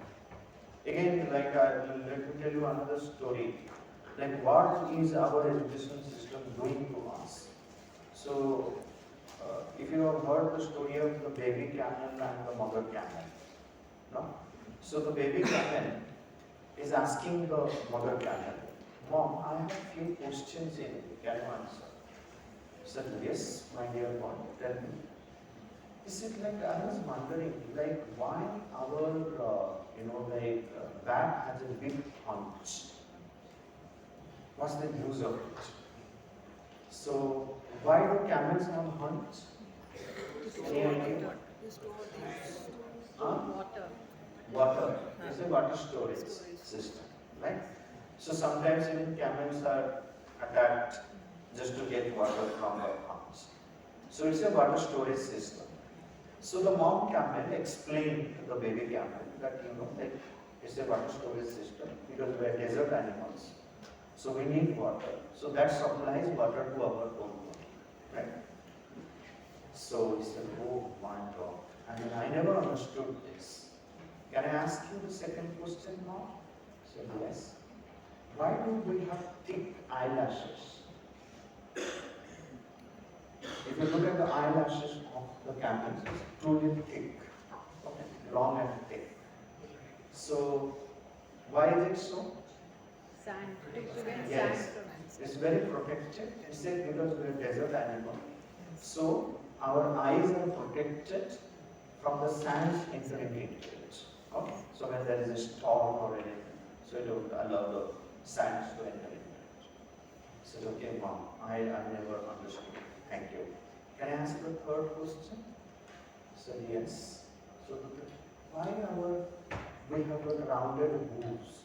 Like if you look at the hooves of other animals, there is a split. Okay. For the camels, that split is not there. So the mother said, "Yeah, it's for the same reason. Like if the split is there, then we cannot walk on the sand. So we have the rounded hoof. So flat hoof. So then like it facilitates walking on the sand." Oh, Mom, I understood it. So, Mom, we have got the hunch because it serves the like a water storage system because we are desert animal, and we have thick eyelashes. It protects us from the sand settling into our eyes because we are desert animals, and we have rounded hooves, no split hooves because that facilitates walking on the sand because we are desert animals. Tell me, mom, one thing I don't understand. What the hell are we doing in the zoo? Okay. So all these things which have been God given, okay, so it's of no use. So that is what is our education system doing to us. We have such beautiful faculties. We have great power of concentration faculty, memory, observation skill, language skill, so many faculties inside. And we have such a beautiful soul of ours. But what are we doing with that? Sitting It's of no use. So that's why like baby camel said, what the hell are we doing in the zoo? If we are desert animals and these things are designed to be in the desert, we should be in the desert. Like why are we in the zoo? So we all are in the zoo after being educated, and all the beautiful faculties that we have, beautiful things that we possess, it's of no use. It is lucky for them, they are comfortable, they are getting water time like in desert they will have to stop. So we use them. But it doesn't really like you say like where from the elephants will get cold drinks. I have kept the elephant and then I'm giving cold drinks to them. I'm giving them, pizza, burger. So where will these animals get? We have to leave them in their natural way, but that's not helping them. But sir, it is adding to their comfort. It's not adding to their comfort. It's actually damaging. If you look at the case studies, like in Pondicherry, there was an elephant to a Ganesh temple. It died very early because every day people were offering cold drinks and other things to the elephant. It didn't get its natural food and sufficient amount of food because it was always time. The damage. Naturally, it could have lived for a long time. We think that we are giving comfort, but we are rather interfering in their natural life. We are making them bound, and we are not allowing their true freedom. Can you consider IIT and jewelry as animals? Everywhere in the education system, we all were bound animals by so many things, bound in the classroom, bound by the system, bound by so many things. So we don't really experience. That's why, like in the ancient Indian education system, was not a classroom confined education. And education, this is what we will be talking when we talk about the Indian knowledge system and the Indian way of education. How did it happen? So the education, there was no one size fits all model. There was no one size fits all. So every child was taken care of differently. Same methodology will not be applicable in all classrooms. The methodology has to differ from classroom to classroom, subject to subject, person to person, situation to situation.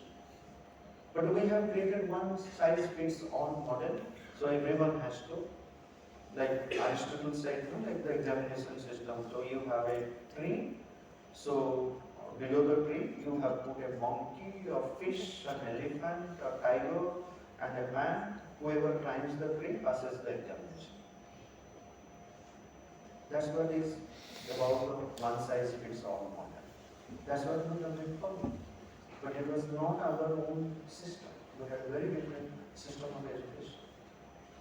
We all understand it, but still our clinging to Bloom's taxonomy, this, that, and so many models, we are still unable. I don't say that there is something bad about it. There is something good.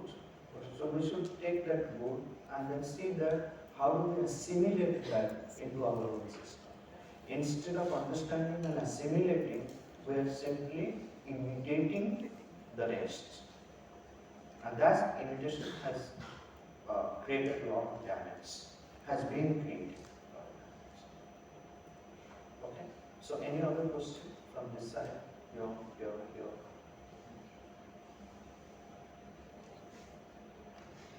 So because we are doing with how do we have impactful learning, so how do I assess that you are learning?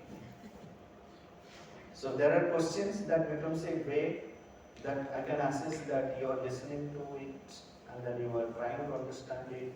Questions are rising in your mind, you are actively participating in it. So do ask questions. Okay. Keep that in mind. And we will take a break for 10 minutes. So we will gather back here at 6 o'clock, right, to do the next session. And before we leave, we will just have a few seconds of silence.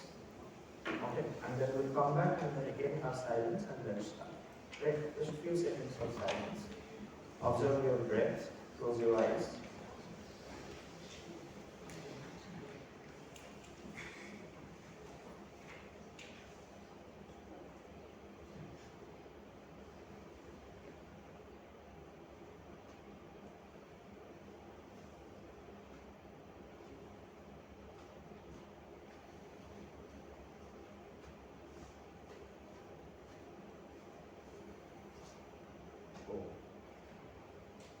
So we gather back at 6 o'clock.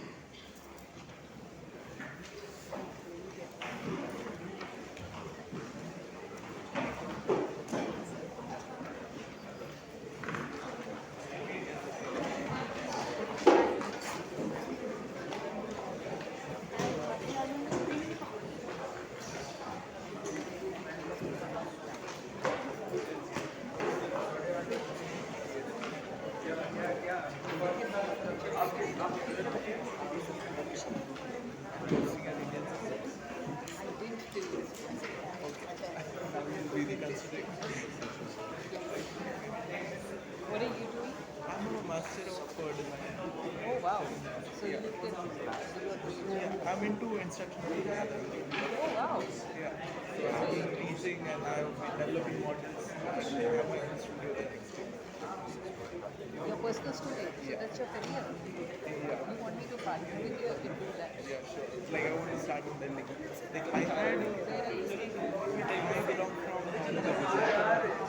Yeah, so I started a studio the same model and experimented with like people from various states in India. Like people came in, they were given certain topics of teaching, like that was entirely designed.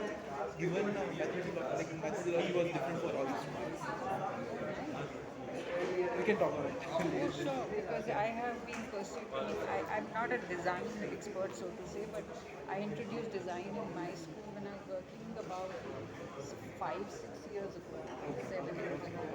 So, I mean, I'm personally driven by that kind of teaching approach. So, Sure. wonderful. What's your name? Jay. Jay, I'm an actor. And where in Gujarat? Bhavnagar. Okay. Just You won't have not. No, I'm working here because my son-in-law is a Gujarati. Okay. He comes from Jamnagar. Okay. So, and he's an IIT, a chemical engineer. Oh, that's great. Yeah. So it's a small world. Yeah. So we'll talk about this. Sure, Like, definitely. You can take your break.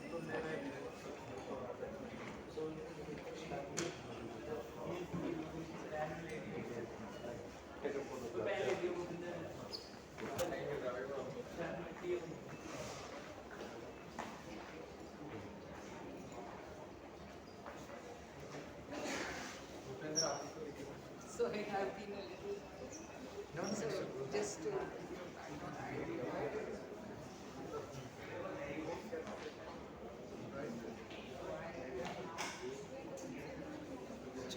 This is a very fascinating topic.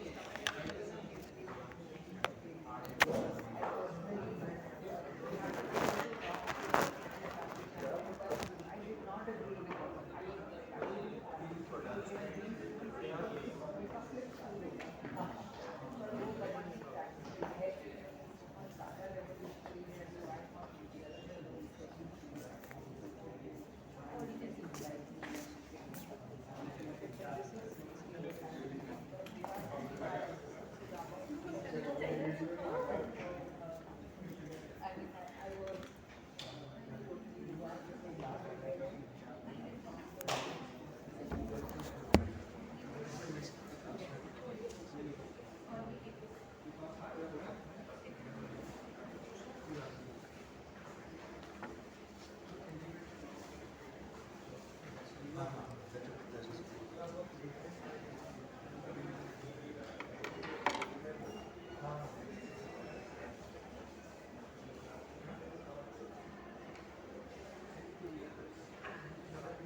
On the last day you will have something, but on the class hour, like we are going to be noting the active participation of the.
So we will give you 10 minutes before we leave.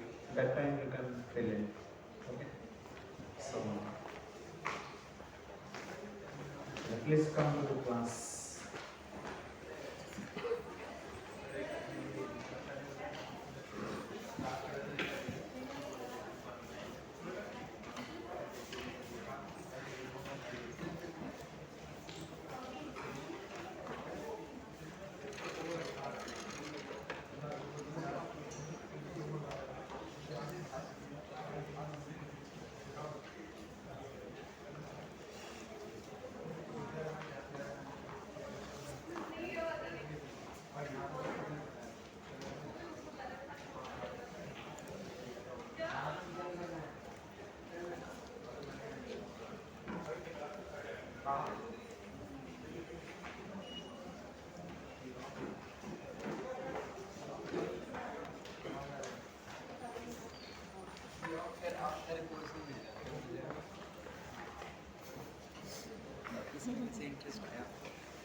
So should we begin? So let's begin with a few seconds of silence.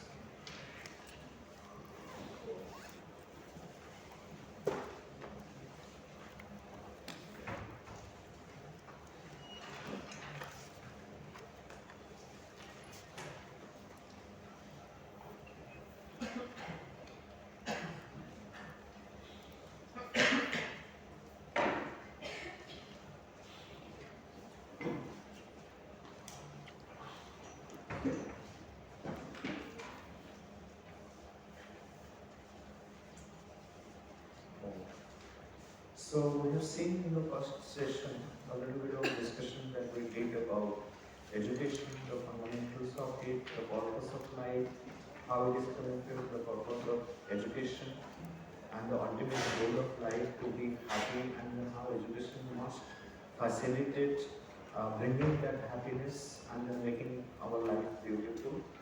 But the present system of education, which is mostly West oriented, or not in alignment with the Swabhava and Swadarma of Bharat. It is not in the, not following the Indian model to a great extent, where we find the kind of disalignment and not deeply rooted in our knowledge system. So this is where we need to understand what is our Indian knowledge system. So what is there for us to learn, and then how do we implement the knowledge of our Rishi tradition in our whatever we do at present, especially in the field of education. So Indian knowledge system is not something new, but nowadays you see IKS, you hear everywhere IKS.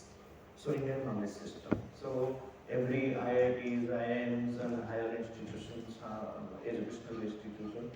So they are all promoting this Indian knowledge system because in the NEP 2020, so Indian knowledge system or rootedness is at the center of this document, or rootedness.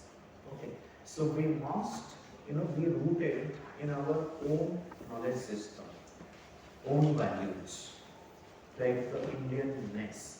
So before we, enter into the whole knowledge system and what is there, so let's first understand what is meant by this rootedness. Okay. So at present, it's a time that when there is a rise in our civilizational consciousness, great rise in our civilizational consciousness. What was not there few years before, we were not at a mass level.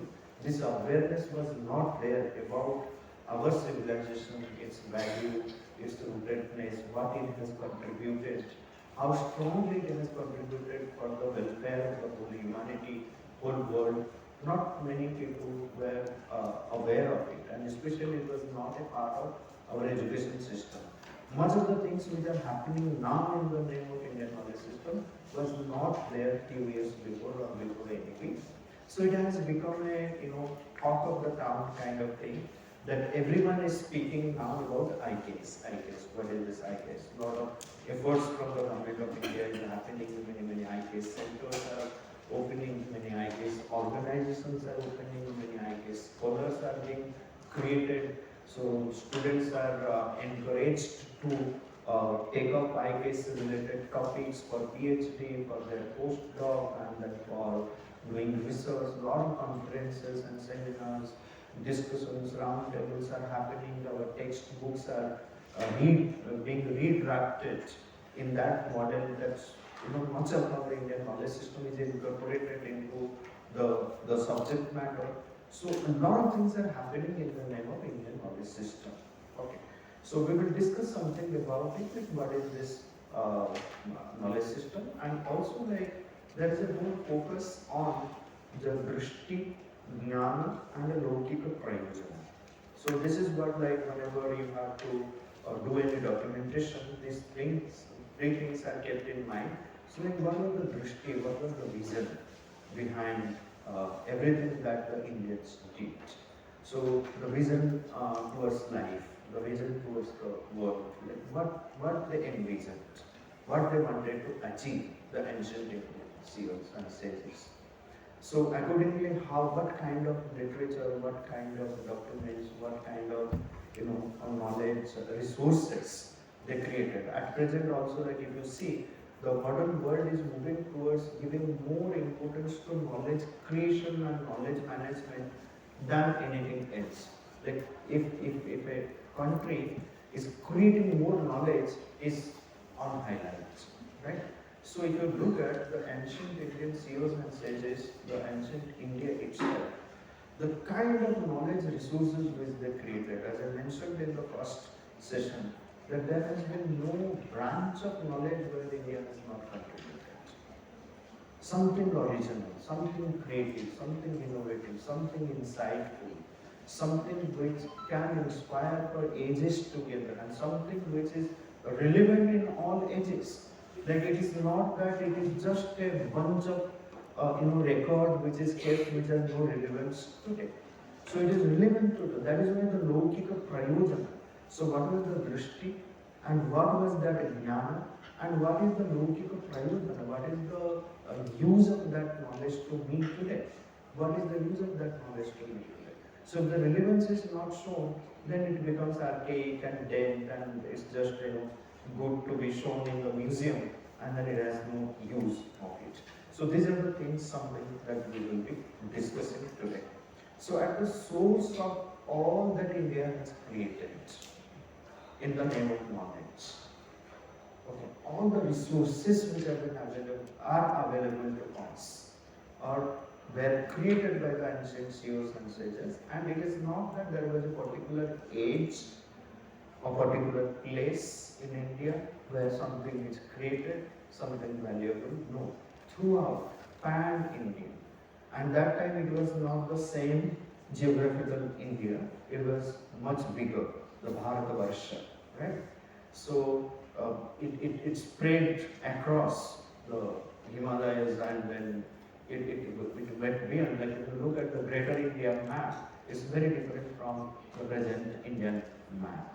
So every part of this country, and throughout the ages, for so many thousands of years, it went on creating and creating and creating and creating what it didn't create. The monarchs, the architectures, the monuments, and almost in every branch of knowledge. So life was flourishing, with so much of joy and creativity and innovation and the wealth. It was one of the richest countries. It has never been in India. So it was the richest in a true sense in the domain of spirituality, religion, and morality, ethicality, and it was rich also materially. Both spiritually and materially, it was the richest country. And people came here to draw inspiration, to learn, and to take whatever they could take from this country. It continued for a long time, and it continued. Even today also India becomes the center of attraction for the rest of the world. Like if the rest of the world wants happiness and peace, so they come to India, that here is a land, piece of land, where one can understand what true happiness is, true peace is. So many spiritual masters. It has become a land of, like the giving birth to divine entities all the times. Okay. So that's why the very, if you look at the knowledge system, the very name of our country is Bharata. Do you understand what does Bharata mean? Anyone of you? Why our country is named as Bharata? Huh? It is named after Bharata. Okay, that's one sense. That who was Bharat, and then whether truly the name came after that Bharat or not. So the history has to, all those who are doing research into this, they can tell you. But it has another meaning. So like in Sanskrit, every word has a deeper meaning, has a root sound of its own. There are various components which, when combined, become a word. So in Bharata, so there is this element Bha, and there is this Rata. Okay. So when you say Rata, like you say Dhyana Rata. Dhyana Rata means one who is engrossed in Dhyana. Okay. So Dhyana Rata. So similarly, Rata means engrossed, endowed with. So Bha is like, where do you see, which words you can remember when you say Bha? Huh?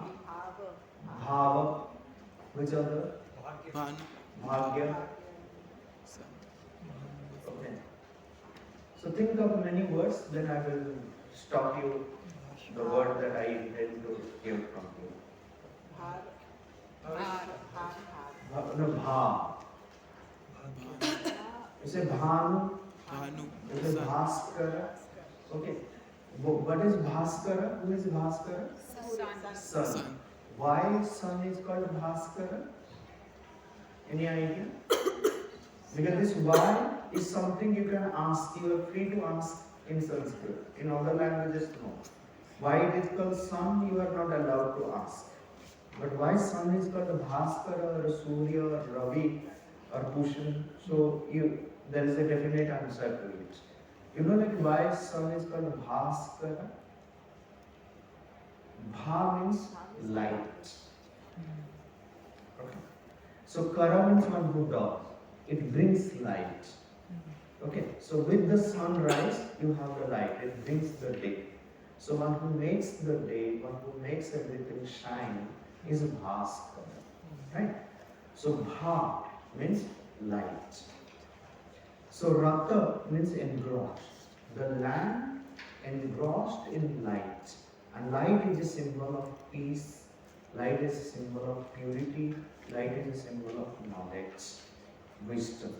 So a land which is endowed with or which is totally engrossed in knowledge, in light, in peace, in happiness is known as Bharata.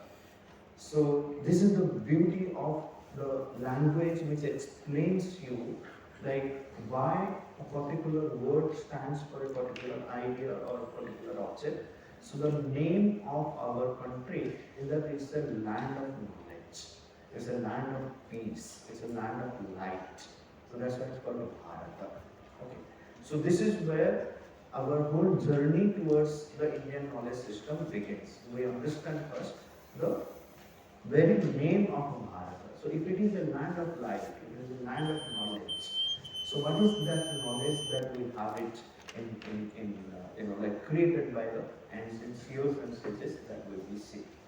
So all that India has created, all the knowledge, in the name of knowledge, everything that has been created has a foundation of its own. There is a foundation of this knowledge. So that foundation knowledge, that foundation resource is what is at the root of everything is called the Veda. Okay. So everything begins with this, the Veda. It's the ancient most text, you can say, in the form of written text. It came much later, but let's try to understand what is meant by the Veda and then why it is the root of all knowledge. Veda, Akhila, Jnana Moolam. Veda, Akhila, Dharma Moolam. So it is the root of all knowledge, root of all knowledge. Veda. So how? And what is Veda? And then who has given us to the Veda? This is what is needed initially to understand, to understand everything about Indian knowledge system. You need to understand what is Veda, who has given us Veda, and what is there in the Veda. If you contemplate only on the word Veda, like I said, the word Bharata, Veda comes from the root sound Ved.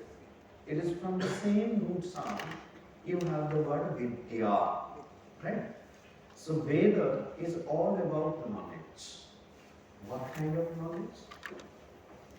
Where from this knowledge came? Did anyone think about it and then create that knowledge? So this is what we need to understand in order to become clear about what Veda is. So traditionally, they say that Veda is apaurushaya. Okay, the Veda is apaurushaya. Apaurushaya means it is not created by anyone. So you have, like at the center, you have Veda. This Veda coming from the root sound Ved, meaning to know, meaning to exist, meaning to gain. There are so many meanings. Each root sound has got so many meanings. So, but basically, to understand that it is from the Ved and it is a source of all knowledge. And this Veda is also known as apaurushaya.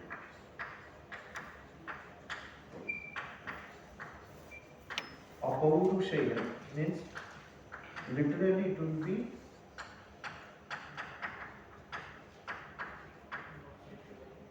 that it is not created by anyone. It is not created, it is beyond something. So we need to understand this aspect of apaurushaya.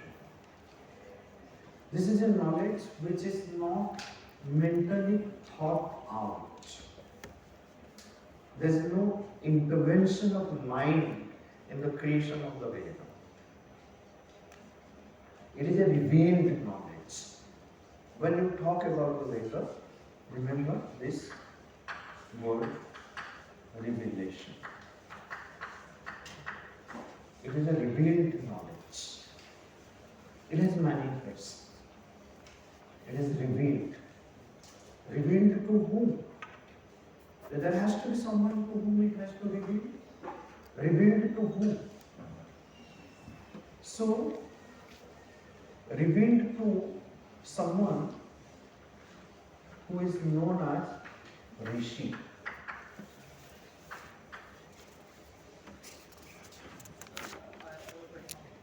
That you said that this Veda is revealed to Rishi.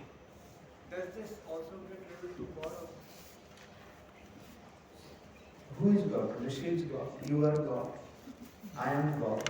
Everyone sitting here is God. God is not some separate being to us. To God, we all are gods. There is a God sitting and living within everyone of us. That's what the Rishis teach us, that Isha Vasyam Ivam Sarva. It is not God is separate from you, someone like has a very different image and all these things is God. This is a question which was asked to Sri Aurobindo. Someone asked, are you God? You know like what he answered? He said, yes, I am God. You are also God. You must know it and behave accordingly. Okay. So, this is a Rishi is God. That divinity you need to manifest in you. The divinity is within you.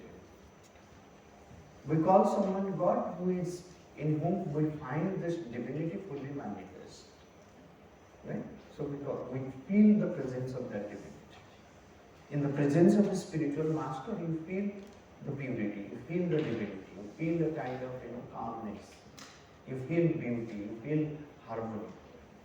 Because this is what is God. Let me tell you another example also, like I'll give you. It happened in Pondicherry. So someone was sent to, nominated to go from Pondicherry to Russia to speak about divine. Just imagine that person who was selected, he got a little scared. My God, what can we speak about divine in Russia, in a communist country? So, will there be any acceptance for me? I will have to speak about God, divine, and all these things. So he went and asked the mother, the spiritual collaborator of Sri Aurobindo. So mother said, like, why do you think that you have to speak God about God or divine in a particular way? Just stand in front of the assembly and then ask them, do you believe in progress? If they say yes, note it. Ask them, do you believe in perfection? If they say yes, note it. Ask them, do you believe in harmony? Note it. If they say yes. Ask them, do you believe in beauty? Note it. Then you tell them that what you call perfection, progress, beauty, harmony, rhythm, all these, we put in one word, divine. If perfection is not divine, then what is divine? If beauty is not divine, what is divine? If progress is not divine, then what is divine? If peace is not divine, what is divine? If beauty is not divine, what is divine? So when someone has all these things in him, we call it as the God. God manifested. Okay. So by making effort to manifest these soul values, we are allowing the gods to grow in us. We are allowing the gods to grow in us. So that is what a rishi By the power of tapas, please remember these words.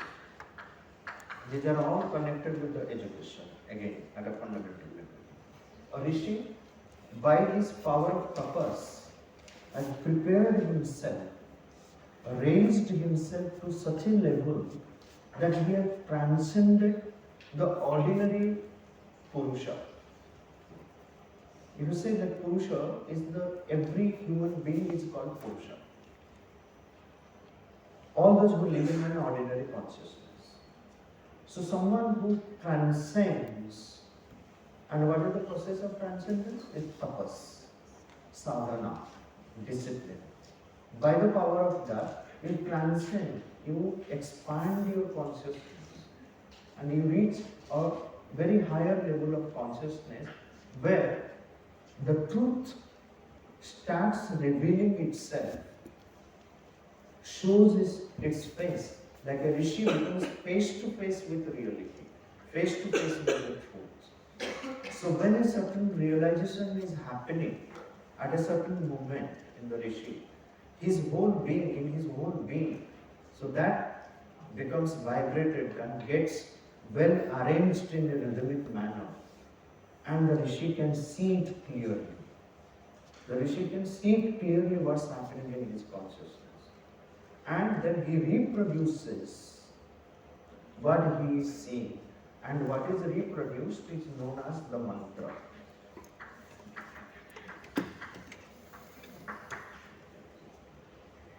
What he reproduces is known as mantra. But what is important in the case of a rishi is the drishti. So the rishi has three powers. When one has these three powers, one becomes a rishi. A rishi has to have drishti.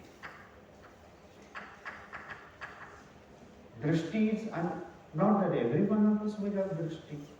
We are seeing, but it is not about the physical seeing. It is an inner power of vision. What one cannot see physically, one sees something beyond. Okay.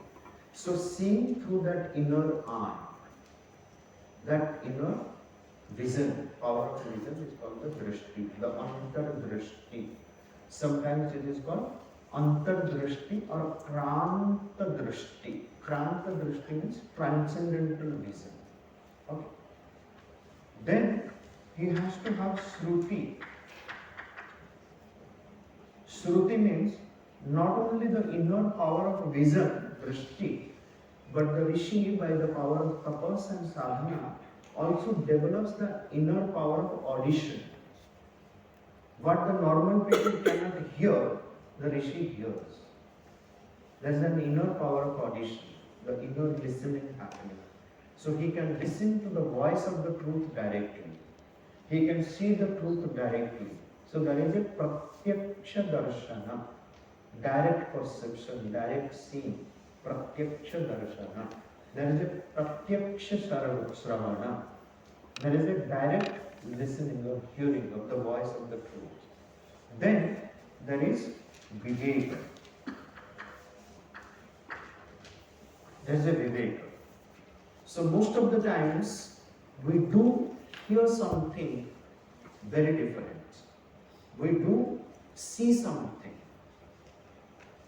Okay. But if we do not have the viveka shakti, sometimes many false things also can appear in our vision, and we can listen to many words which we do not understand. Then mind starts interfering and interpreting it the way it wants.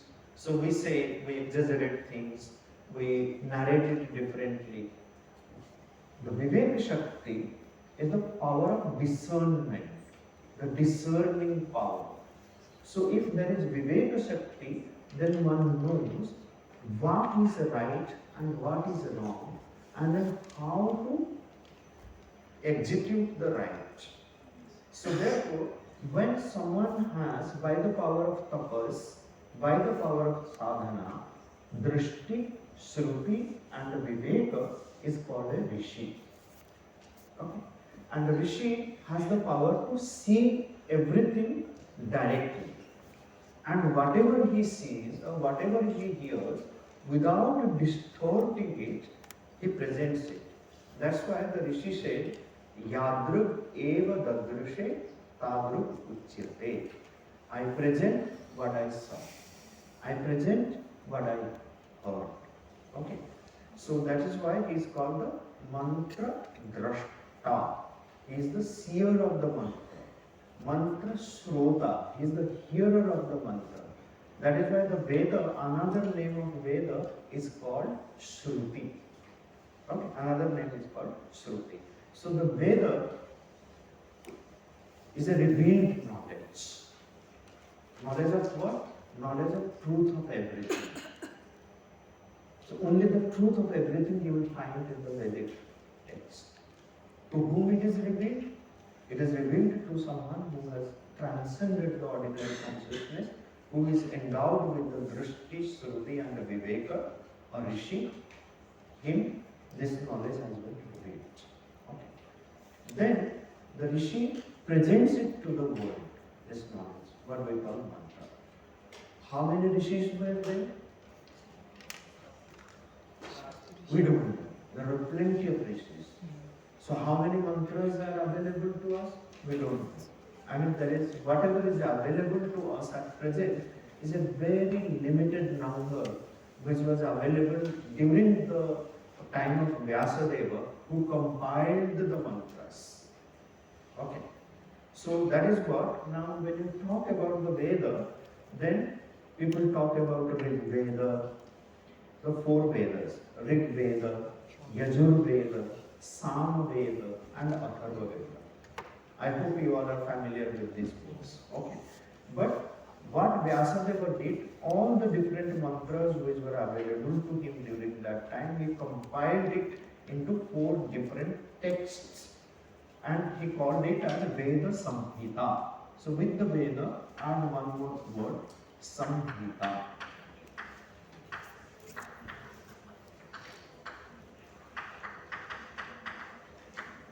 Veda Samhita. So this, when you say the Vedic text, it is the Veda Samhita, Yajurveda Samhita, Sam Veda Samhita, Atharva Veda Samhita. Okay, Samhitas are compiled texts. So how do we understand the Vedas? Is it everything? No.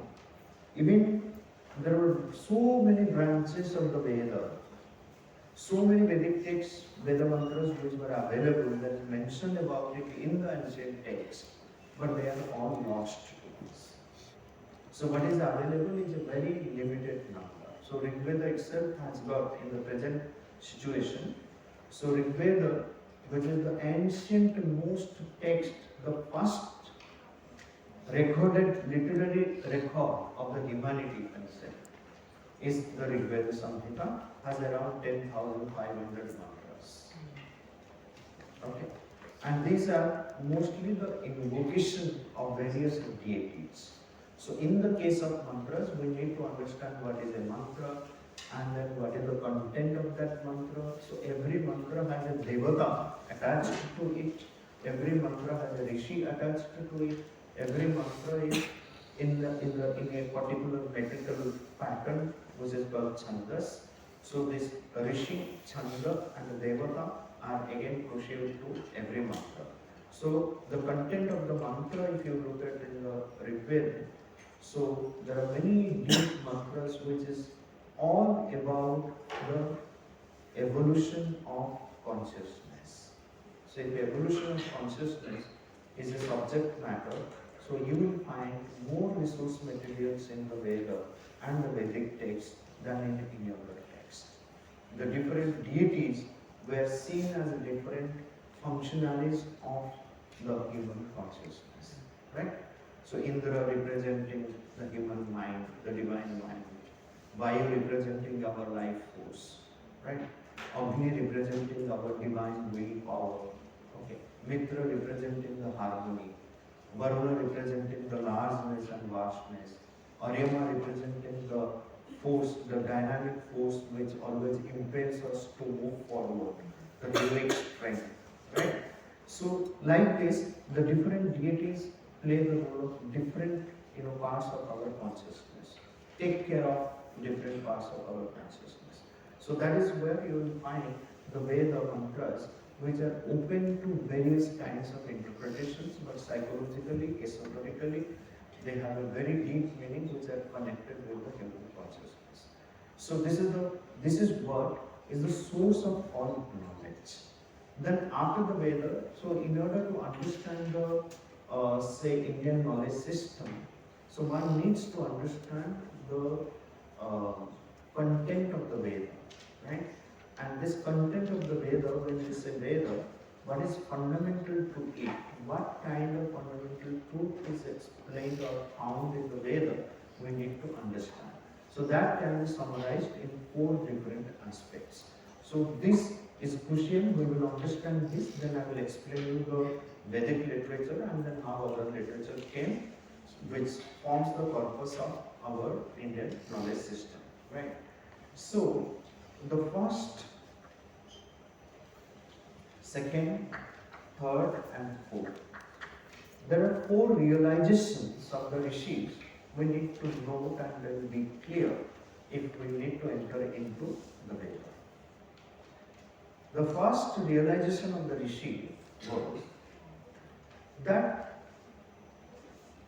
the truth that we understand here in this world, the world in which we live, the realization that there is a greater world beyond this world. That was the realization. There is a greater truth, there is a greater knowledge, there is a greater light than what we experience here, than this world. So the first point, first realization is that there is a greater world than this world that we live. It's beyond. That was the first realization. And they have given description of that world beyond, because they could realize they had entry into the world which lies beyond this world. And there are many, many layers of the world which they could realize. The second, that if there is this world, man must make all necessary effort in order to transcend to those worlds. Because there is certain effort which is necessary on the part of man in order to transcend this ordinary world and then have access to the world which is lying beyond. The greater truth, the greater knowledge. There is always something greater, and then one has to make effort to find out what is that greater. That's how our evolutionary journey happens. So from one step to the other step that we keep. Then the third realization was that there has always been a battle, there is an eternal battle which is going on in man, in every one of us, in this world. What is this battle about? And between whom? They realize that there is a constant, eternal battle happening between the 2 forces, the positive and negative, the darkness and light, the devas and asuras. Okay. So it's going on, the life and death.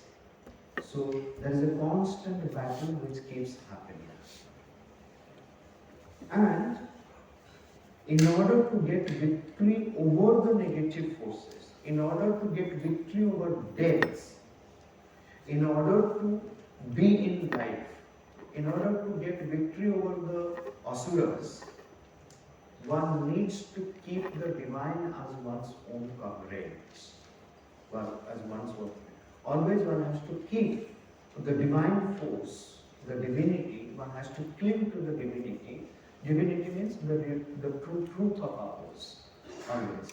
So whatever is against beauty is the asuric force or the dark force. So beauty is the divine force. Harmony is the divine force. Anything which creates disharmony in the individual and collective level is considered asuric, negative, which doesn't solve any purpose. So one has to cling to the beauty, to harmony, to perfection, to oneness, to equanimity, than the division, asuric forces, ugliness, and any kind of negative things. So, that is how they say that you have to keep always divinity with you as your comrade, like Arjuna kept Krishna beside him always as his friend. Okay, and there has to be a constant remembrance of this, that we must be aware of all the beautiful, positive, good soul values and then try to manifest them. Okay, we have to always give, keep the divine with us means like we always have to give ourselves to all that is considered as divine, the beauty, harmony, oneness, equanimity. That's how we get victory over our negative forces, right? Dark forces. So that was the third realization. Okay. Then the fourth realization was that Ekam Sat Vipra Bahudha Bhavanti. Even though in this world I see this whole diversity, this whole multiplicity, there is something which keeps everything together. That is that one truth. The truth is one, but it manifests in different forms. But there is that oneness which one needs to find out and then cling to. So these are the four realizations which define what is there in the world. Okay. So you tap into any content of the Veda, so it will be related to any of these four realizations. So these are the fundamental realizations that one needs to keep in mind if you want to understand the Veda, and then the rest of the texts that you find in the novice system, they all are based on these fundamental. So what was Right? the second one? So what is the first realization? There's a greater Greater world. world and this world. There is a greater world. And that's also a day-to-day reality to us. There is something beyond. Okay. We do feel, oh, there is something there. There is a natural sense of curiosity to know what lies further. Okay. So there is a world, the greater world of truth, light, peace, happiness, that is. And what is the second realization? That man has to make effort. That you can't just sit that I'm destined or everything is predetermined, destiny has to lead me. No. Man has to make conscious effort in order to transcend and then attain to those greater worlds or know the greater truth. Right? This is the second realization. What is the third realization? There's a fight between That there is a constant battle going on within everyone. Okay. You close your eyes, you can see the battle happening. We all are face to face with that battle. We all are in the Kurukshetra all the times. So this is the faith, Kurukshetra. That life is Kurukshetra. We all are, face to face. We are in the middle of the battle. This battle between whom? positive. Battle between Asura and good and bad, positive, negative, devas, asuras, mrityu, jivan, death and life. Okay. light and So this is the battle. And we need to, so there is battle when someone has to be victorious. Right? So who is victorious? Devas or asuras? Very difficult to say. Okay. Now listen to this small story. It was very famous on the internet one day. The story was that there was a small child. He was playing with his grandfather. His grandfather was always happy, very jolly-minded person. But one day, this small child found that his grandmother was very gloomy, very dark, no interest, no dynamism, nothing. There was no joy in his face. So he asked his grandfather, "Grandpa, you are looking so gloomy today. What has happened to you?" So the grandpa said, "Battle. Battle is happening inside me." Battle? Within whom? He said, "You will not understand." "No, tell me, what, with whom?" He said, like the devas and asuras are fighting inside. The child is not interested to know who is deva, who is asura, who is positive. And he said, tell me, who is the victory? Who is winning? Right? Who is winning? India or Australia? India or this? So, who is winning? The child is very curious to know who is winning. So, the answer that the grandpa gave is very, very crucial if we want to understand like what is the truth about giving ourselves, keeping the divine as our comrade.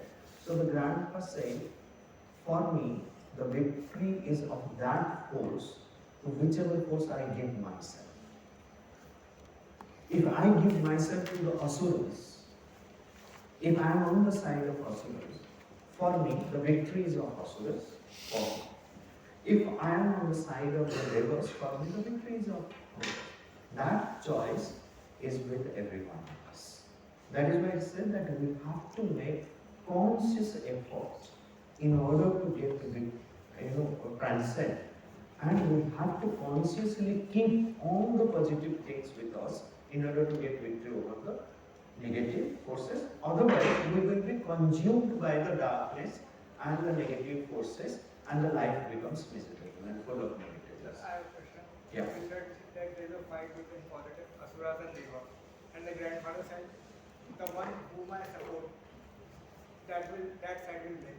But according to the logic, the side which will be more stronger, that will win.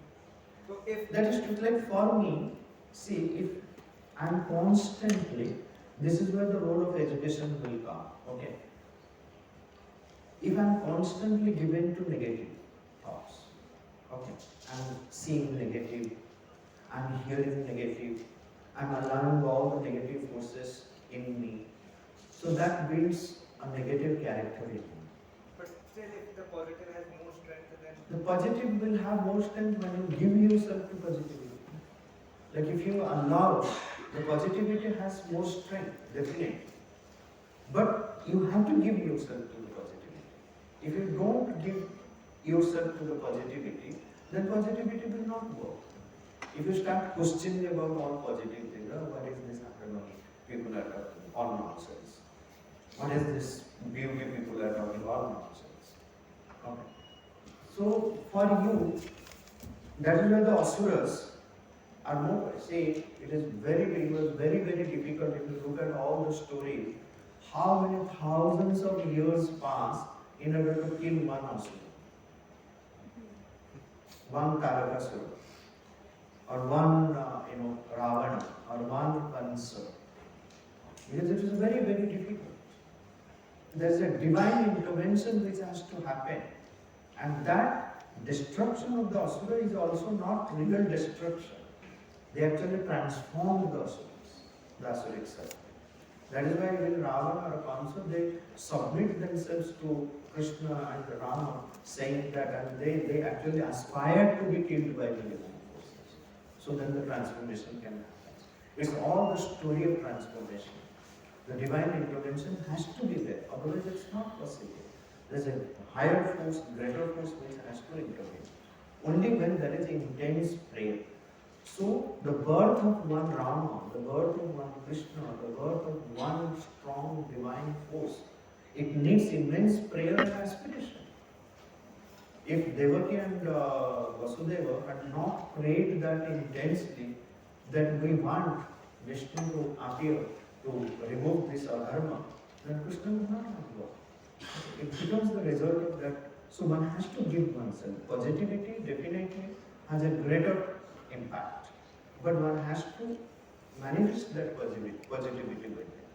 If we constantly give ourselves to the negative forces, so the victory will be for us, like we grow negative and then we feel ourselves as more powerful. And we try to overpower others by our negative forces. And which doesn't serve any purpose. sir, my question was that if I give myself to negativity or not, since positivity is more powerful, it will already win because it is But possible. the positivity gets suppressed by the other force. So it is there, but it gets suppressed, overpowered by the negative forces.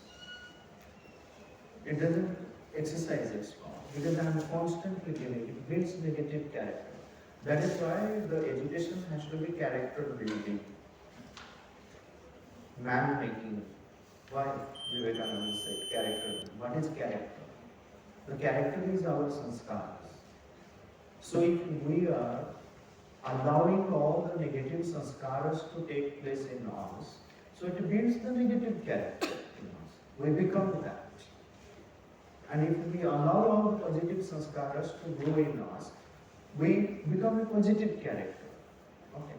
So education is all about becoming aware of what is growing in us, negative or positive character. So then we have to remove the negative element from us and concentrate and allow the positivity to grow in us so that we emerge as a good man. That's how the man making, the real man within us can manifest. Okay, the real divinity can manifest. We become free from all pasutya, all animal, free from all animal impulses, instincts and bondages, and then we emerge as hero warriors so that we can realize our full potential within us. So that is the purpose of the whole education. So these four realizations. So that was the third realization. What was the fourth realization? Truth is one, but it manifests in different forms. So this whole diversity is one truth manifesting in different forms, but in every form, the truth is hidden, the truth is there in its potential form and which needs to manifest.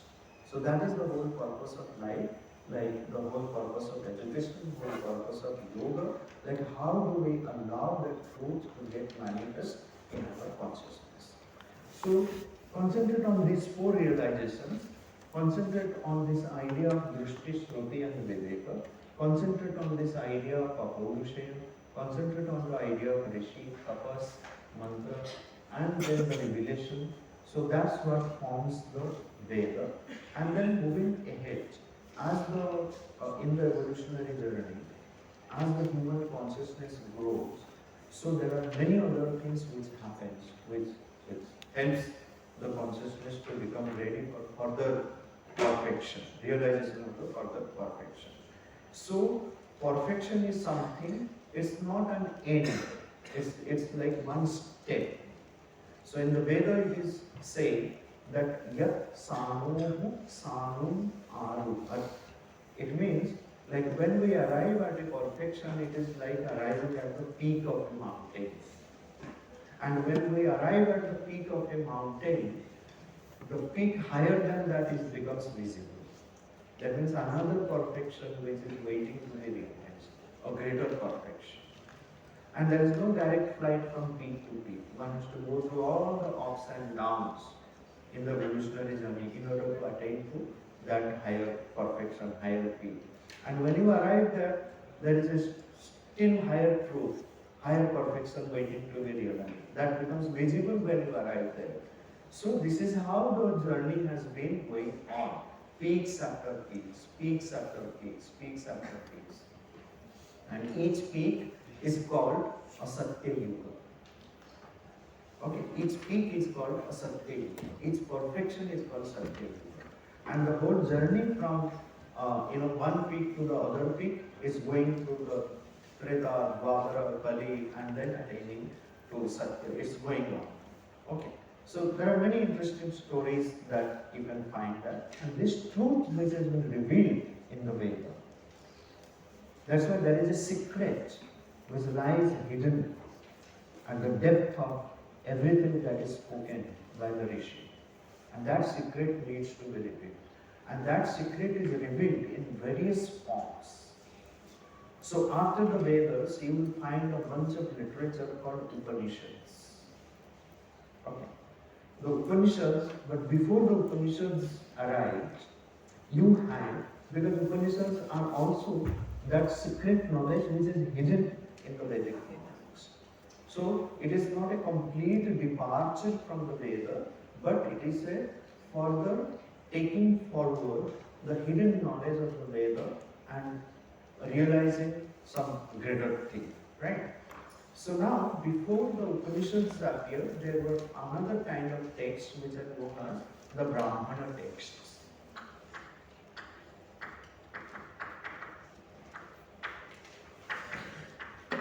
Brahmana texts. This known as, like you have the Mantra Samhita, then you have the Brahmana. They call it as Mantra Brahmanayor Veda Namadhyam. It means the mantras and Brahmanas together are known as the Veda, Vedic literature. So what is this Brahmana text? It should not be understood that the texts which are written by the Brahmins. That's how many people interpret and then assign some other things to it. No. Each mantra was called Brahman. Another name of mantra is Brahman. Okay. Mantras are known by various names. Mantras are known as riks. Mantras are known as mantras. Mantras are known as Brahman. Mantras are known as Shruti. Okay. So these mantras known as Brahman. So the text related to Brahman is known as Brahmana. Right? So the Brahmana Granthas, the Brahmana texts, are interpretative texts of the mantras. And then the application of the mantras in various rituals. Right? So when you turn to a Brahmana text, you will find the interpretation of the mantras and their application in various rituals. Those are known as, so there is a whole bunch of texts known as Brahmana texts. So the Veda Samhita, Brahmana, and then as a part of the Brahmana text, there are two other texts you will find. The next text was known as Aranyakas. So the Brahmana gives more importance to what we do in our day-to-day life, in our ordinary life, all the different kinds of rituals. Suppose that what a householder will do. Okay, so how do we live? Various rituals. So a ritualistic interpretation of the Veda mantras, application of the Veda mantras in life, you will find in the Brahmana. But there is something higher. So at a certain stage you see that, okay, I'm done with my life's activities and everything. I must find a place where, like I sit quietly and contemplate on this thing. It's a natural thing which happens to every one of us. So there were various texts which are known as Aranyakas. So you have the Samhita, you have the Brahmanas, then you have Aranyakas.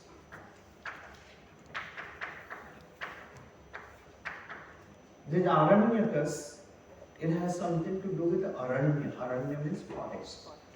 So these are the texts which allow you a deeper contemplation in the quietude of forest. Okay. So you go and then sit and contemplate on these texts. Then the culmination of the Aranyakas you find in the text, another bunch of texts which are known as Upanishads. Upanishads. So Upanishads are the like a kind of culmination of the Vedic journey. That's why they're known as Vedanta. Vedanta. Okay, Vedanta means it culminates. The Vedic knowledge, the Vedic realization culminates. Just to give you a little example, like in the Mantra Samhita, you will find so many gods, so many deities. Indra, Mitra, Varuna, Vayu, Pashupati, Vishnu, Rudra, Ila, Saraswati, Mahi, Sarama, Dakshina, Bharati, so many deities, right? But in the Upanishads, all these deities are reduced to one impersonal Brahman. So therefore, the Upanishads are known as Brahma Vidya. It deals only with the impersonal Brahman, Brahma Vidya. It teaches you, it allows you to contemplate only on the Brahman, Brahma Vidya. And what is this Brahma Vidya? So is it something which is completely away from the world, the life and everything? No. The Brahma Vidya is a name given to three kinds of knowledge. So, self-knowledge,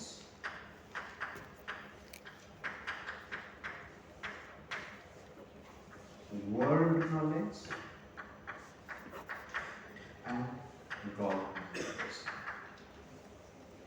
Brahmavidya is about these three. You have to know yourself. You have to know what lies outside yourself. And you have to know what you are and what lies outside, by whom they are regulated, or created and regulated and sustained. That's why the superpower, the God, you need to know.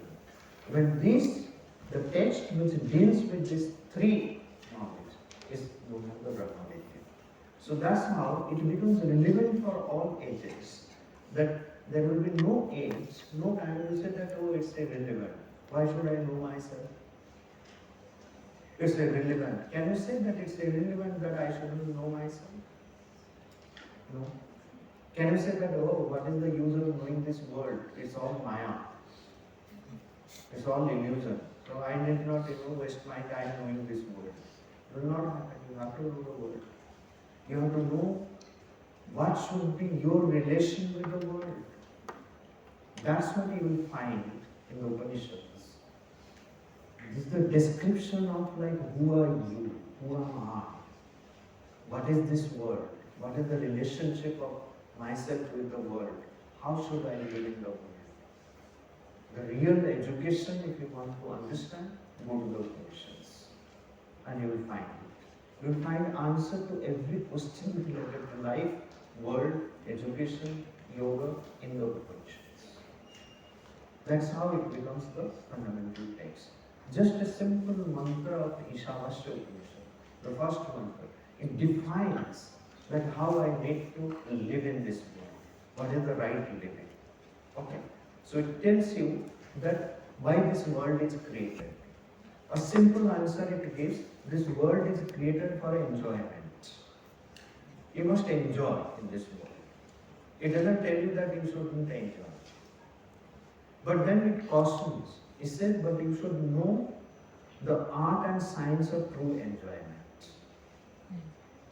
Without that you cannot just say, oh, world is for enjoyment, I'm enjoying. I'm free to enjoy. My life is my life. It's not that kind of enjoyment it speaks of. You should know the art and science of enjoyment. What is at the root of the art of enjoyment? Tyaga. It says bhunji tha, enjoy. But how? Tyakten, by the sense of renunciation. You have to be in the world and you have to participate in all world events, but there has to be a sense of detachment. You should not cling to, you should not be overpowered by your senses. It should not be the craving of your senses that you are satisfying in the name of enjoyment. Okay. It should not be sensual enjoyment of the world.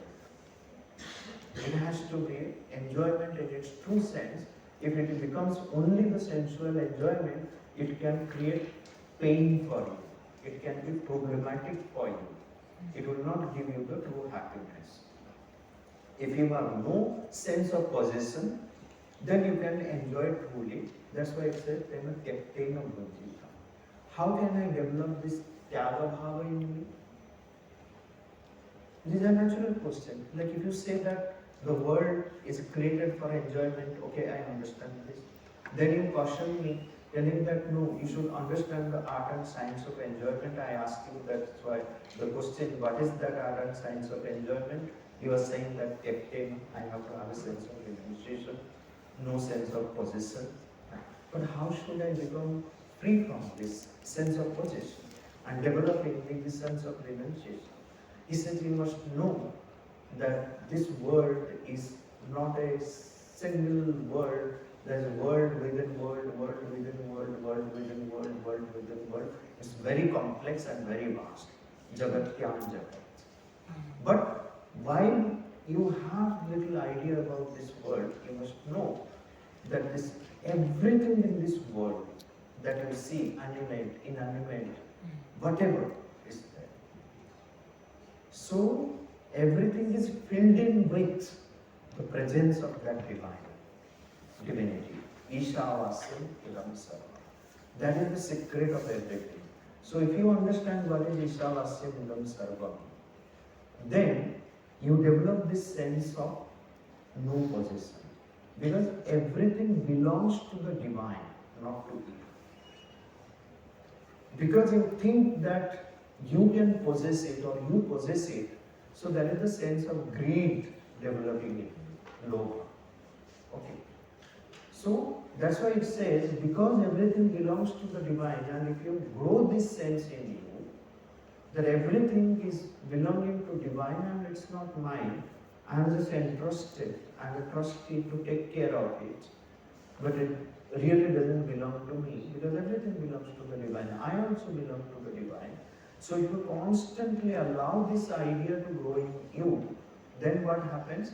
You become free from the sense of possession and greed. So ma vruddhakasya svedhanam, that you will not have greed either of your own possession or anyone else's possession. The sense of greed will vanish from you, because it is the greed which is at the root of all our crises, especially the economic crisis. If humanity can get rid of the greed, there is no economic crisis, there is no scarcity that one can feel. Everything out of greed we want to possess, we want to possess, we want to possess. Okay, so now philosophy, just imagine like where the Indian knowledge system has to play the major role. Now philosophy decides the goal of life.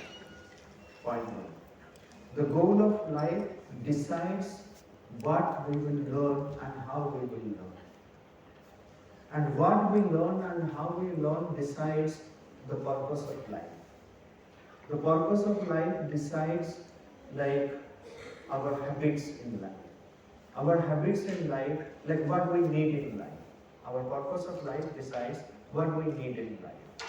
So what we need in life decides our habits, our lifestyle, everything. Our lifestyle decides what we, like what kind of goods, what kind of products we should have. Then what kind of products we produce, that again decides our, like many of, like if you link all these things, and if philosophy is destroyed, then rest of the things are destroyed. The purpose of life is destroyed. The like our need, the quality of our product, and then all these things will get destroyed if the philosophy is destroyed. Because of a wrong education system, because we are not familiar with all these texts which teach us this art and science of the true living in the world, so we have gone very, very far from our root, our rootedness. And we have been for centuries imitating the rest of the world, and we have lost ourselves in this imitation. And now it's a time that we need to find ourselves. That is why the revival, that is why so much of focus is given on the rooted things. Let's find ourselves. Without finding that swa, without having that swa-bodha, without having that swayam-bodha, so it is not possible to take the work forward. And that is where the philosophy which was discarded, which was neglected, ignored, which should have been the foundation of our education and life and all that we are doing, so we are suffering as a civilization. So that is why this is a time where there is a civilizational renaissance which is taking place, where our Indian knowledge system can play a very different role. So the Samhita, Brahmana, Aranyaka, Upanishad, they form the basic, knowledge of the Vedic literature. Then there are many auxiliary texts.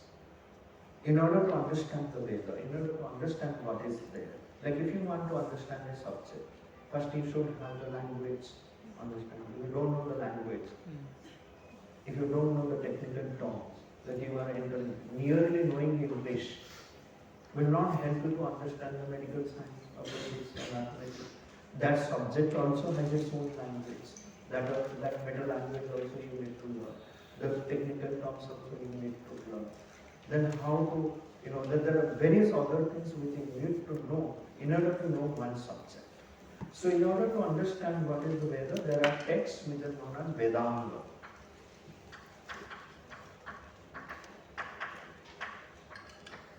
Vedangas are, there are 6 types of Vedangas. So which one needs to know? Like you need to know the phonetics, which is known as Shiksha. You need to know the chandas, the metrical patterns in which the verses are written. If you do not know the metrical patterns, you will not be able to understand, appreciate what is there. Above 90% literature in Sanskrit are in poetry. Mathematics is written in poetry. Physics is written in poetry. Chemistry is written in poetry. Metallurgy is written in poetry. Medical science is written in poetry. Dictionaries are written in poetry. Poetry is very, very natural to you. And if someone was capable of writing in prose, was considered to be a great scholar. Because poetry was natural. Any ordinary person could write poetry. Writing in prose was difficult. That's why they say Gadyam Kavinam Nikasham Padarti. That means Gadya, prose writing, is a kind of touchstone by which someone's scholarship is tested. If someone can write in prose, was considered to be one of the greatest scholars. So poetry. And if you want to understand the texts which are written in poetry, you have to have the understanding of the metrical patterns in which the poetry is written, the text is written. So chandas is one of the Vedangas. Phonetics, you need to understand how to recite it, how to articulate the text. Okay. Nirukta, the etymology of the word meanings you want to understand. So chanda, nirukta, shiksha, then vyakaran, the grammar of the things. You need to know. Okay. So then you have kalpa. Kalpa means like all the different sutras, different understanding of like how the yajna has to be performed. So what are the things needed? So when someone has a householder who is doing the household affairs, in the sense that the rituals, household rituals. So how they have to be performed. The Bruhat Yajnas, how they have to be performed. So all these technical things are described in a bunch of text common under Kalpa. So Shiksha, Kalpa, Nirukta, Vyakarana, Chandas. Then you have Jyotisha. Jyotisha means like the text dealing with astrology and astronomy. Like when a particular yajna has to be performed. What is the right time? When it has to end. So all these descriptions, so you need to know how the understanding of Jyotisha Shastra. So these texts are known as the Vedanga texts. There are many texts which are known as also Pratishakhyaras. They come under the Vyakarana. And each branch again has hundreds of texts dedicated to it. If you look at the bunch of texts which are available, is immense. Many are lost. So Samhita, Brahmana, Aranyaka, Upanishad, all the Vedangas, they form the Vedic literature. So after the Vedic literature, you have another bunch of literature which is known as Itihasa and Puranas. Itihasa and Purana. So you have the Vedic literature. Second, you have the epic literature, under which comes the Itihasas and Puranas, Ramayana and Mahabharata, the Ashtadasha Purana, Ashtadasha Upapurana. And these are not only in Sanskrit. So in many regional languages also like you have Puranas. So you have Vishnu Purana in Sanskrit, Vishnu Purana in Oriya, in Tamil, Bhagavata Purana in most languages, Ramayana in also languages. And there are also like many new things which are added there, new knowledge, the local knowledge, the local practices, local culture is also a part of that Ramayana. That also comes under the Indian knowledge system. So you have the Vedic, you have the epic, then you have another bunch of literature known as classical, the Lokika Sahitya. Okay, so where you have all kinds of poetry, drama, and various other kinds of literature which will come under this kind of classical literature.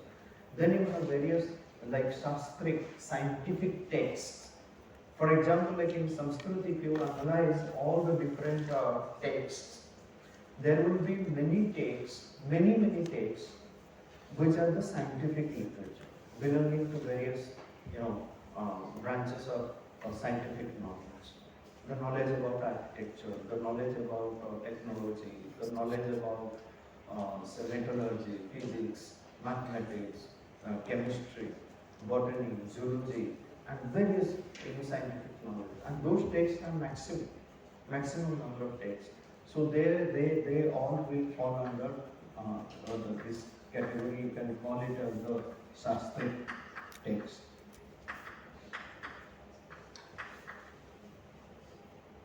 The Shastras in the sense of like the scientific knowledge, how their system runs. Right? So then you have another bunch of texts known as the Tantric texts, the Tantra.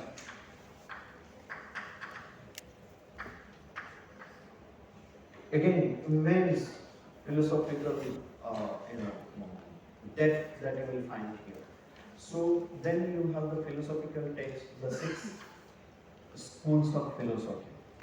The Nyaya, Vaisheshika, Sankhya, Yoga, Mimamsa, Vedanta. Then you have the Buddhist text, then you have the Jaina text, then you have the Charvakas. Okay. So like this, you will find the whole bunch of texts forming the Indian knowledge system. So many texts. And yes. Tantric comes under the evil or bad, or that asuras. Which one? Tantra. No. The Tantra, why do you call the Tantra as evil or asura? Because it is black, it is evil. That's a wrong impression, wrong ideas which is spread all over. Without understanding the Tantra, you can never understand the Bharat's knowledge system. It's very, very deep. The vision of Tantra is the premise with which the Tantric texts begin. Pashu, Veera, and Divya.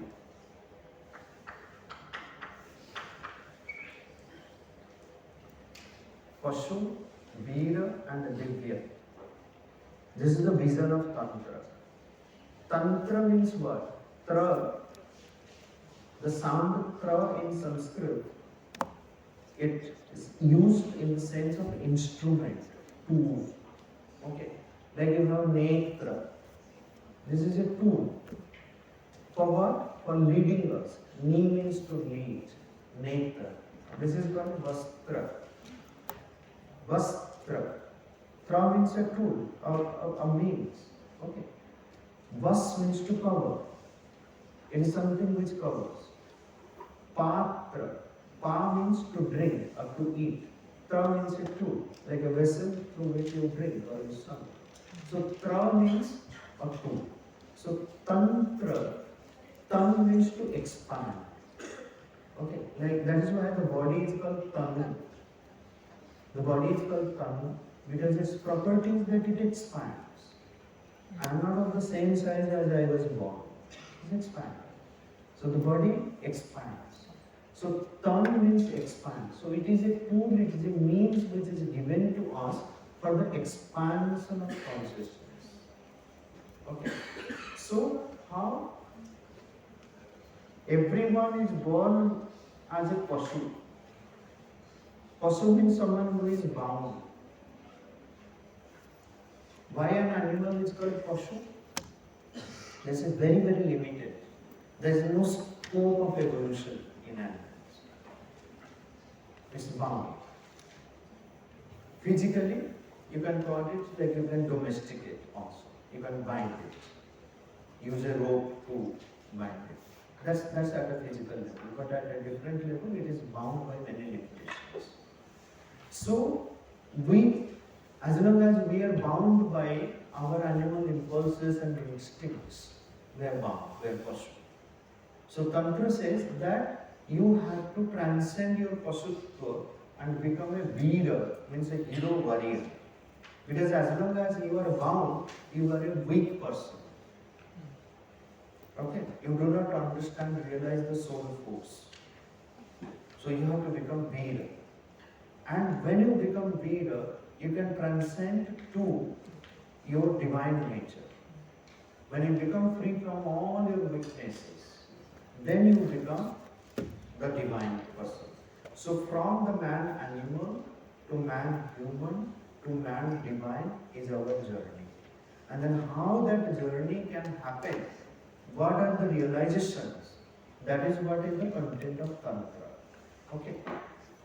So what happened during the time that there was the rejection of the world. That this world is Maya, there is nothing. Tantra doesn't reject anything. It allows you to experience everything in life. But you have to keep at the center that you are doing everything for transforming yourself. It is a text which makes us realize like what is transformation and then how to transform ourselves. So in that sense, like you shouldn't reject anything and accept everything. There are distortions which have taken place. But the human consciousness has been clinging to all these ordinary and ugly things and then has highlighted it so much that Tantra has become synonymous with black magic and all kinds of things. But the real Tantra is very, very vast. You go to Kashmir Shaivism, so much of learning. Go to Sri Vidya tradition, go to the Pancharatra Agamas. There's a whole bunch of texts for the Agama texts. Yeah. Yantra. Tantra. Yeah, that meaning also will come. The Tantra is also a technique. The Tantra is also called the technique. So it's a tool which helps you to weave. Weave means like you put together and expand it again. Okay. So from its raw state, you can bring it to a final, product, a final thing. So that also has the sense of expansion. That you are not limiting it, you are expanding, allowing it to take different forms, transform state. That it allows you to transform. Okay, that's why it is in a sense technique also. Yantra is like a tool which regulates. Yam means to control, regulates. Mantra, which is a powerful tool for making the mind contemplative, making the mind free from all its waverings. And then allows you to be contemplated. So mantra. So these are the meanings. So Tantra is not something bad. That is what is the impression many people get. But it is the Tantra which has built our civilization. It's one of the important aspects of our knowledge system. Okay. And there have been many attempts of reconciling the Vedic, Vedantic and Tantric tradition. There is a continuity in all these things, right? So this is what is the whole gamut of the Indian knowledge system, which are in Sanskrit, in many other Indian languages. That is why we need to be focused on the language. We also have to learn Sanskrit in order to understand the text. The translations are not going to help much. The translations can mislead also. Misinterpretation is possible in translations. So if we know our own language and the nuances of our own language, we can get into the deeper knowledge with every word or every text that that we find in all this literature. Okay. So now I will stop here to take questions from you with regard to what I presented. Anything regard to Indian knowledge? Last session you said that I am God and everyone is God, and in this session you said that everything belongs to divine. Right? Yes. I belong to divine and everything belongs to divine. Yes. So how? So that's how, because we all belong to the divinity, everything belongs to the divinity. So I am also divine, because I belong to divine. Everything belongs to me. Everything. If I get attached to anything, that it shouldn't be not like that. I should be detached to anything. Yeah, the thing is like what is getting attached to the thing. Whether my soul is getting attached to it or my senses are getting attached to it. That defines. Like if it is only my senses are getting attached to something, one part of my thing is getting attached to it because my eyes are enjoying because it looks beautiful. My tongue is enjoying because it tastes very beautiful. Okay? So, what clings to what defines whether it is the what kind of attachment it is, right? So, if there is no soul connection, then we need to be aware of it, be careful of it. So that is why the whole focus is at the center, at the divinity. So when I am enjoying something, okay, so you have to see what exactly is enjoying. My eyes, my ears, which sense of mind, at what level, what happens after the enjoyment is over. Does it still carry the same ananda or it is becoming a problem for me? So you have to see to that. So if there is the soul connection, then the ananda sustains, continues, because there is purity in that. It's a very different kind of enjoyment, right? It is not a sensual enjoyment. That is why the path is divided into two, the Shreya Marga and the Preya Marga. The Preya Marga, which is a path of sensual pleasure, it leads towards something, it culminates in poison, parinami, vishokama. The end result is all poisonous, all suffering, all miseries. Shreya Marga is difficult because it is not the sensual pleasure, immediate instant pleasure, but it leads on a path where it is culminating in an eternal peace, Saswata Sukha, Parinami, Amrutopama. Like it gives us an eternal peace, eternal joy, Saswata Sukha, Saswata Santi. Okay. So it all depends upon what gets that attachment. Whether my soul is attached or my senses are attached. So then why this, as you said, universe is created for enjoyment. Yes. So how it is different that my soul enjoyment and my body? Yeah, definitely. Because the enjoyment, like if I am enjoying just for myself, I am becoming, I am possessing it. If I say that I can only enjoy this object, no one else has the right over it. Okay. So if I am just possessing it for myself only, my senses can enjoy it. You become greedy. So that enjoyment will not last long. It doesn't give you the Saswata Sukha. So it is only the soul connection. When the soul starts enjoying, the level of enjoyment is different. That is why we need to become free from the sense of this possessor, greed. Then why this sense of position is present inside us by default? Yeah, that is natural because the divinity is kept hidden. Why? It is kept hidden in the why the answer is Leela. It's for the play. So that is what is the system. Like you cannot ask even this why for many complex things. Why it is like this? It is cover. But it is also explained that you remove the cover, then you will find the real truth, the real knowledge. It's a game. But this knowledge is that much important. Like when I born, I know how to breathe. I need to ask anyone that tell me which muscle should I use to breathe. If this knowledge is so much important, this knowledge and in this knowledge is already present inside Yes. then why it is covered? I should know by default. No, Why should I everyone has the right. See, everyone has the right to know. No one is deliberately, telling you that you should not know. It is there. You have to explore it. You have to make an effort to explore it. There is a rock. So from the rock you can create an image. The image is there in the rock. But you have to remove the unnecessary stuff in order that image comes out. Everything is there in the hidden form. So you need to do that. So if you say that if the image is there hidden in the rock, so why that image is not clear? Why do I need to make effort to remove the unnecessary stuff? That's a game. That's why they call it as the Leela. Also, I have one more question. Yes. How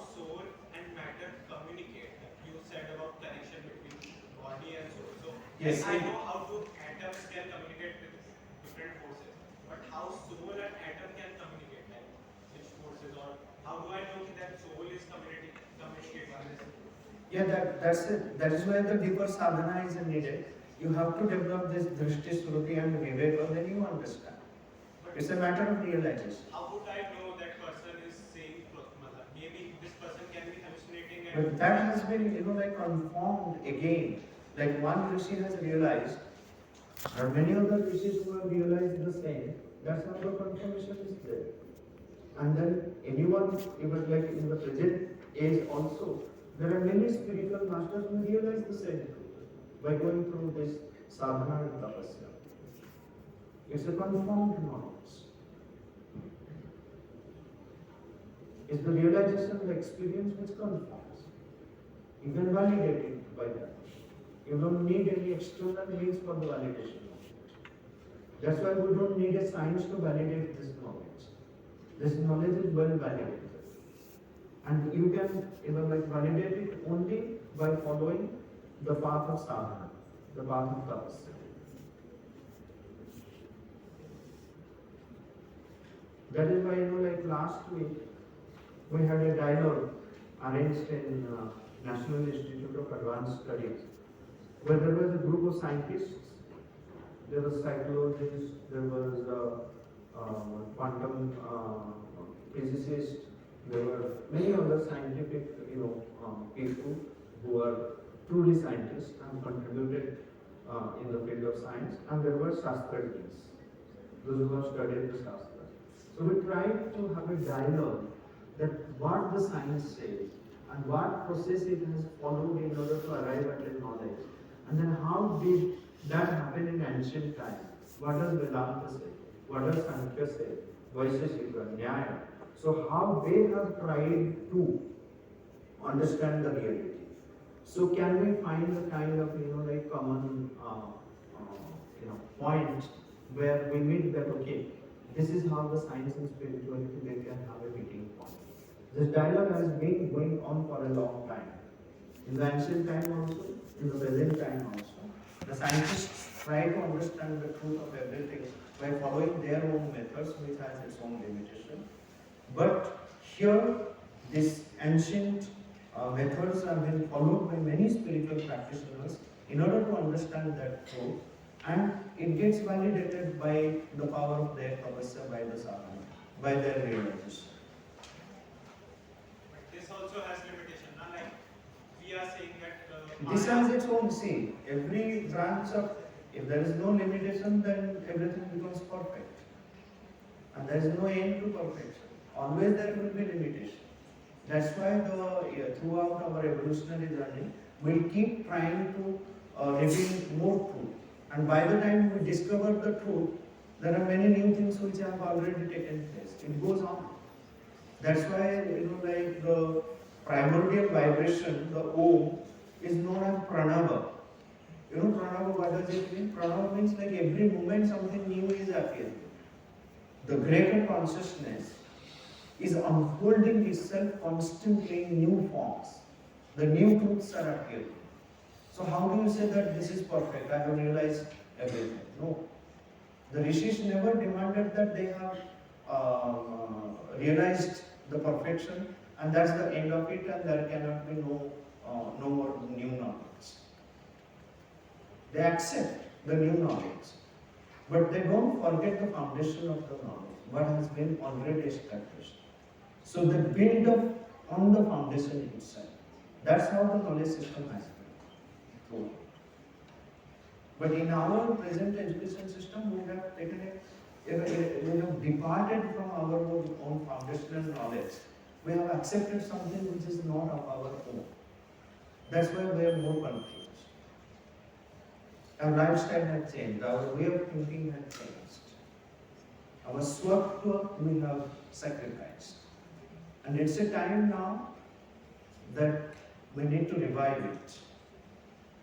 And the whole humanity is realizing and feeling a great pressure in the revival of this, that it needs to be revived. That is why Sri Aurobindo said that he has given these 3 tasks. He said the task of, especially of the Indians, The first task is to recover the old ancient wisdom, the spiritual force. Then the second task is like once recovered, allow it to percolate into every aspect of life. And the third task is, the second task is allow it to percolate into every aspect of life. And based on this foundation, we should have like new forms of architecture, new forms of philosophy, new forms of religion, new forms of literature, new forms of knowledge. But the foundation remains same, the spiritual wisdom, the spiritual force. And the third task is that we must make this as the foundation for finding solution to every problem that the humanity is facing. Okay? But the spiritual wisdom is at the source of everything. That needs to be recovered. That is the greatest task which lies with us now. So here you mentioned three classes: Pashu, Vetra, and Veera and Devya. So asuras come below Pasu. Pashu. Pasu. They are given No, below no, in Pasu. in Pasu itself is Asura. It creates division, it's bound, it creates more limitations. It doesn't want to change, it doesn't want to transform. But like I have seen some of Any part in me which doesn't want to change and transform, become final, is Asura. But I have seen some mythologies like that says that all Huh? Hiranyakashipu, you must know. Sorry? There was a demon named Hiranyakashipu who got a boon that he cannot be tied on the earth. So in that case, one lion who was the incarnation of Lord Vishnu, he killed him. So he was a person. So how can he be more stronger than the See, there's also like in evolutionary journey, in order to see at what phase of time it is happening. So there is a, like he comes as a Narasimha, half animal and half man. Right? It's not a total person. So in the evolutionary phase, if you see, the first is the Matsya Avatar. Right? That Matsya Avatar is the aquatic animals were the first creation after the water appeared. But Pashu, it's Pashu. Pashu comes later, like pure Pashu. The land animal comes as the tortoise, both land and aquatic animal. Right? Then comes the half man and half animal. Then comes a complete man which is dwarf. Then comes a complete man with moral ideal, very clinging to, like Rama Avatar, if you say. So it's in the evolutionary phase, there are so many things. In order to understand the mythology, there are deeper significances of the symbolism we need to understand. So Asuras are bigger than Pashu also. Means Asuras, yes. Anything which is restricting, creating divisions, creating more limitations is Asura. But at the same time, the Asuras have got more strength, more vital power, physical and vital power, not the Daivic element in them. That's why they belong to the Asura. The Ravan was supposed to be very vikrant. Yeah, even then, like he carried that Pashutva in him. However great one may be intellectual, like if some part in the being remains very strong, which belongs to the Pashu Jagat, then it is Asura. Wherever his Vidvata had to be used, it was used. But he remained as a, Asuric and Pashavic. Asuric Prabhati. Yes. Yeah. Any other question from here, from here, from here? So there are two things we spoke about, the fish stage and all that coincides with evolution as Darwin. So, That's a materialistic evolutionary theory. okay.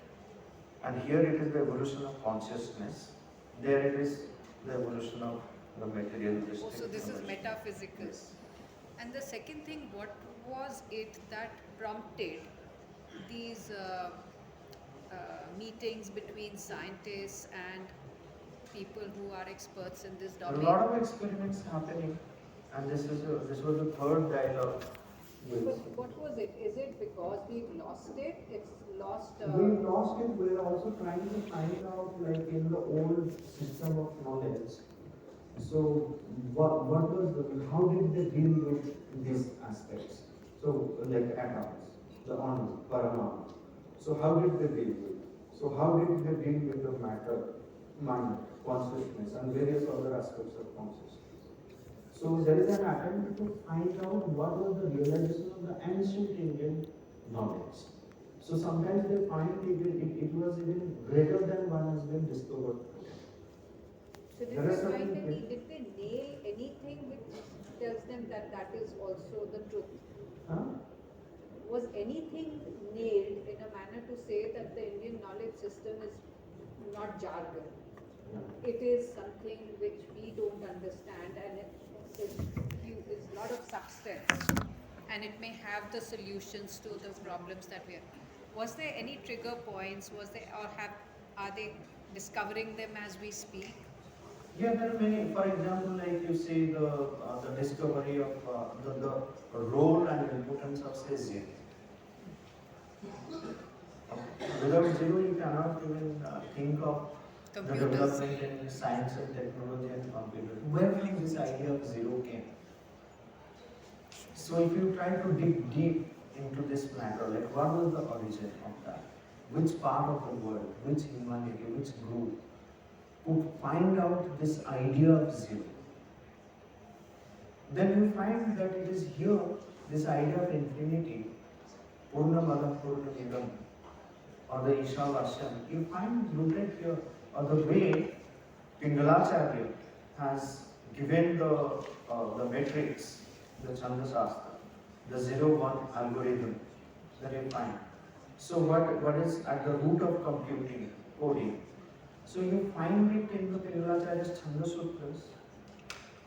So that becomes a more triggering one.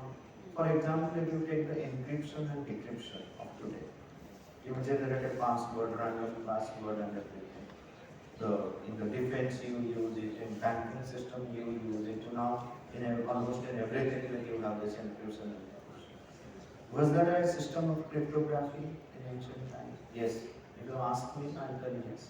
Even a greater encryption and decryption system. If you just concentrate on how they wrote the poet in the Bandha Chitras. Okay. So you read the same line from left to right, it is about Krishna, and right to left, it is about Rama. Okay. So how you see that it is encoded into that? That is the same line. I can send a message to you through someone, even my enemy carrying my note to you. So he reads from left to right, but I send you a message that read it from right to left. You will understand my message. But the key I don't give to Yes. the enemy. The enemy will say, what is it in here? It has nothing to do with the matter.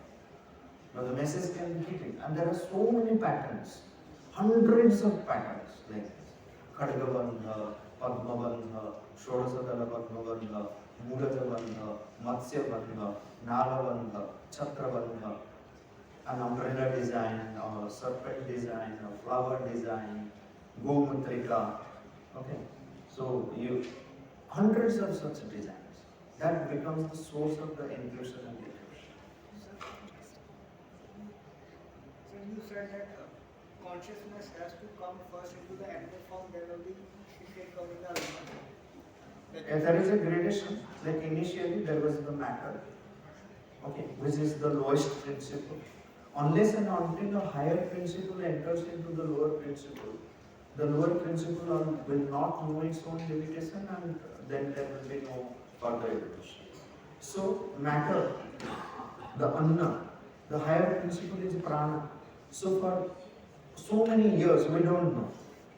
Maybe millions of years it is just the jada jagat, the matter. There was nothing, no prana was there. So when the prana enters into the matter, then there is certain change. Then you have the appearance of the plant kingdom, the animal kingdom and everything. then there was no man. The mind is not yet entered into the jada and the prana, right? Anna and prana. The mind is a higher principle. Then a higher principle enters into it. The mind, there is the appearance of man. Okay, so things go on. So then again a higher principle beyond mind, the super mind. When it enters into it, mind also knows its own limitation and also becomes conscious of what lies beyond it. So that's how the journey of consciousness happens. My question is that super consciousness which in God only took Matsya Avatar. Sorry? God took Matsya Avatar, then God took Kurma Avatar, and ultimately God took Narsimha Avatar. So I was saying that since the consciousness of God is very powerful, so when it took all the animal avatars, there were some consciousnesses which were already in the human avatars, like Hiranyakashipu. No, always say, you have to understand the whole concept of avatar, why avatar takes place. What is meant by avatar? That's a different which I will discuss separately. The concept of avatar is very different. Why the avatars come? Avatar come in different form because there is a need. In that form alone, it can exercise its own power, and it's needed for that point of time. So Krishna, the Vishnu has to appear, or the higher force has to appear in the form of a Krishna or Rama or Balarama or Parshurama, because it is through that human consciousness, it will work out its own transformation. It makes it possible for the rest of the species, right? That is the secret of the avatar. Otherwise, the God can operate from his own office without descending, without taking different forms, right? So it is all powerful. It is omnipotent.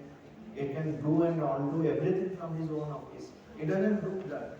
So it creates so many other offices to work out. But my question is why it took so much time for him to get into human avatar, because Hiranyakashipu he was already a human. Yeah, why it takes time? That's what I told you, no? Like it is the Jada Jagat. It takes millions and millions of years. It is not so easy that suddenly everything will start. It's not a sudden beginning or sudden happening. The creation is not a sudden happening. It's phase by phase it happens.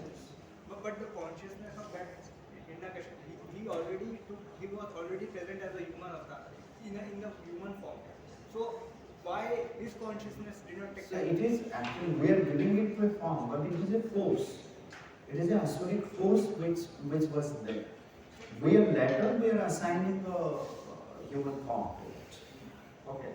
Or giving a form to it. But you have to consider it that it is a force present in everything. But asuric force take less time to evolve. We immediately evolve. Yeah, asuras also, because of certain powers in them, it's again easy to transform the asuras also. They can change easily. Okay. Because there is something in the asuras which is very, very powerful, and when there is divine intervention, so it gets transformed easily. There are so many secrets which we need to know, and so many background knowledge we have to have, understand various concepts in order to crack the symbolism behind all these mythological characters and happenings. Okay. And sir, why you were calling him a asura? Because he just said that I am God. Like you said. Who? Who is Asura? That for whom Vishnu God took Narsimha avatar, that Hiranyakashipu. So he just stated that he is God. So why he is wrong that? Claiming that You see, that's what I told you, no? Like what Sri Aurobindo said. I am God, you are God. You should know it and behave accordingly. Right? Even though the God is there, we are not conscious of that God's presence in us. So you are also saying the same thing, that I am God. Yes, So we all are God. So why such a punishment? Like, It's not punishment. Because I'm not conscious of my divinity, then I'm an asura. I'm behaving differently. I'm not behaving God. Anyway, like if there is any other question.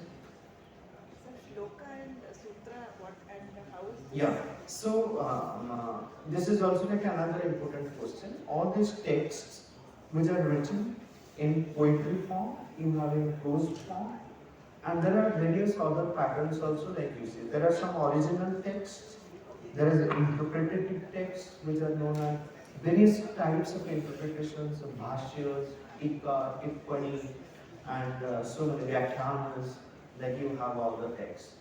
There are texts which are written in pure sloka form, like mantras and slokas are different. The slokas someone composes. The mantras are not composed by anyone. Mantras appear in a particular form. They are self-organized sounds, right? Patterns. But the slokas are like I can compose hundreds of verses. Okay, if I have the poetic ability and I know the language, I can compose.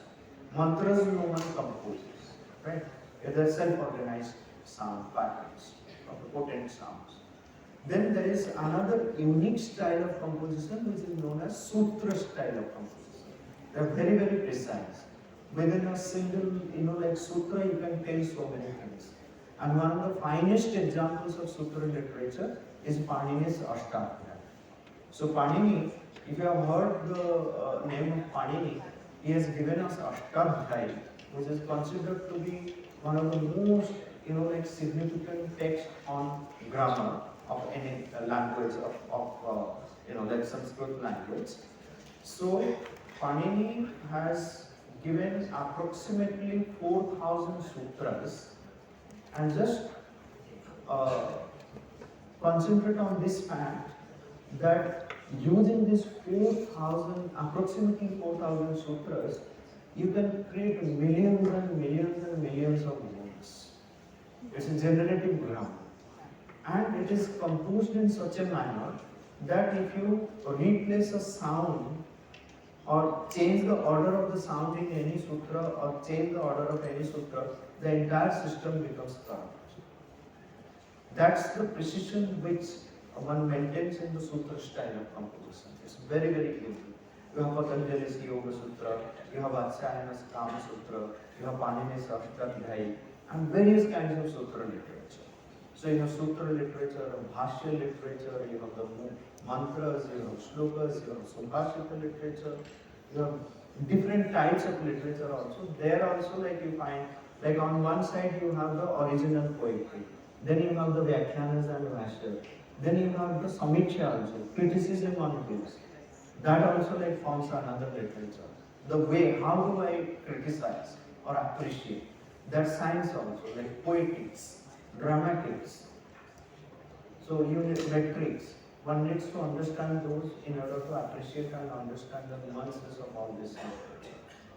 So it's a huge gamut of literature you find in the Indian language system.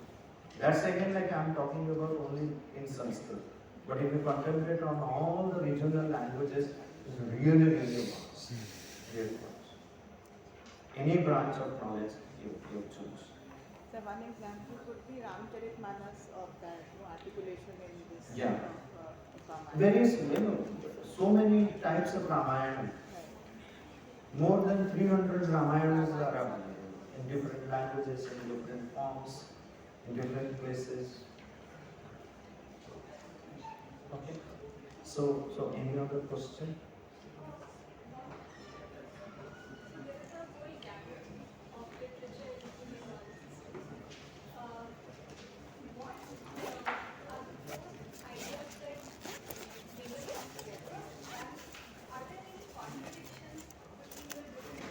No, see, what lies at the center of all this literature, because here you see that every Shastra is a moksha Shastra. The purpose is moksha. And what is moksha? The liberation from all limitations. It doesn't allow you to remain limited, to become expanded. It liberates you from all your limitations.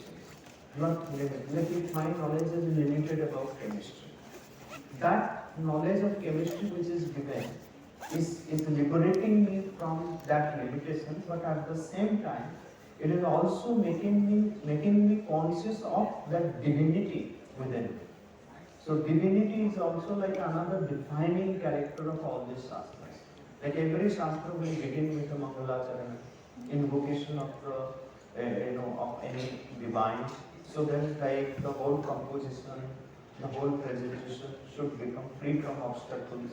It will end with a Shanti mantra like that, okay, offering it to the divine that, okay, it is because of the intervention of the divine or the power of the divine, the whole work happened. Yes, that is this invocation, because this is the standard form. Every text has to begin with the invocation and end with something offered to the divine. So the divinity is the defining character.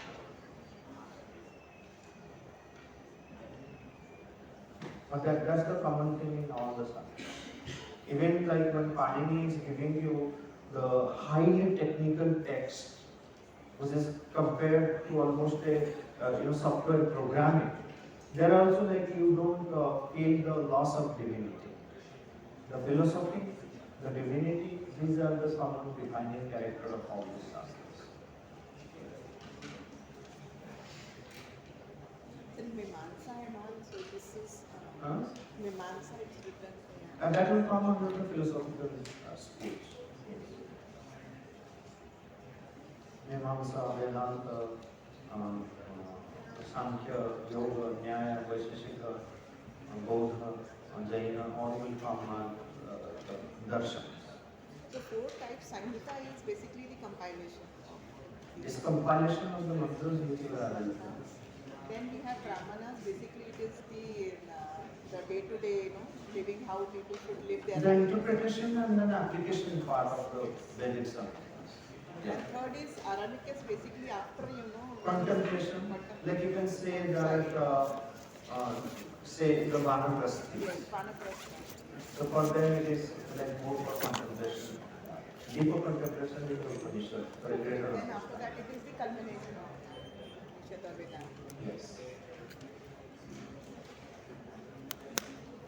Okay, so any other question? It's too long that we are here. Now we need to take a break. Okay. We can end. Yeah. So just 2 minutes. We can't go like that. All your attendance will be marked here, but let's close it, and we will end it with 1 minute silence, right? And then you can put your attendance. So silence, please. Silence, please. We'll do 1 minute silence, then you can talk as long as you can. Okay.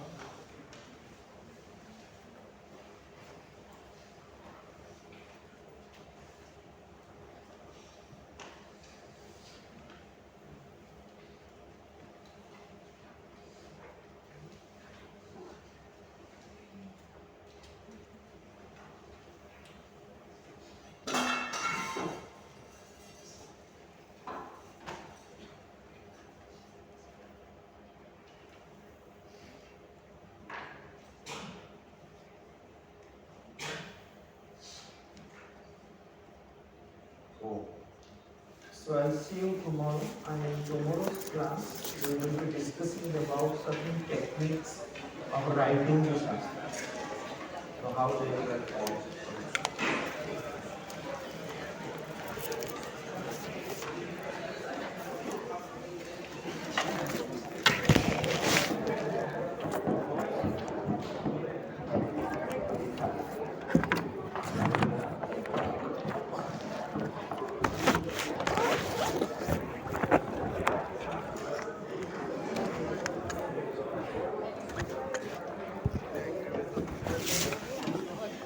There is only one time attendance, so those who have marked it earlier, they don't need to mark it again.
कहीं गाड़ी पे चले register में काम लिखा जाता है ना, जाके रजिस्टर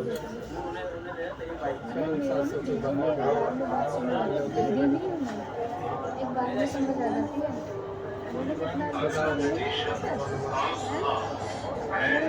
तो पापा सुना दो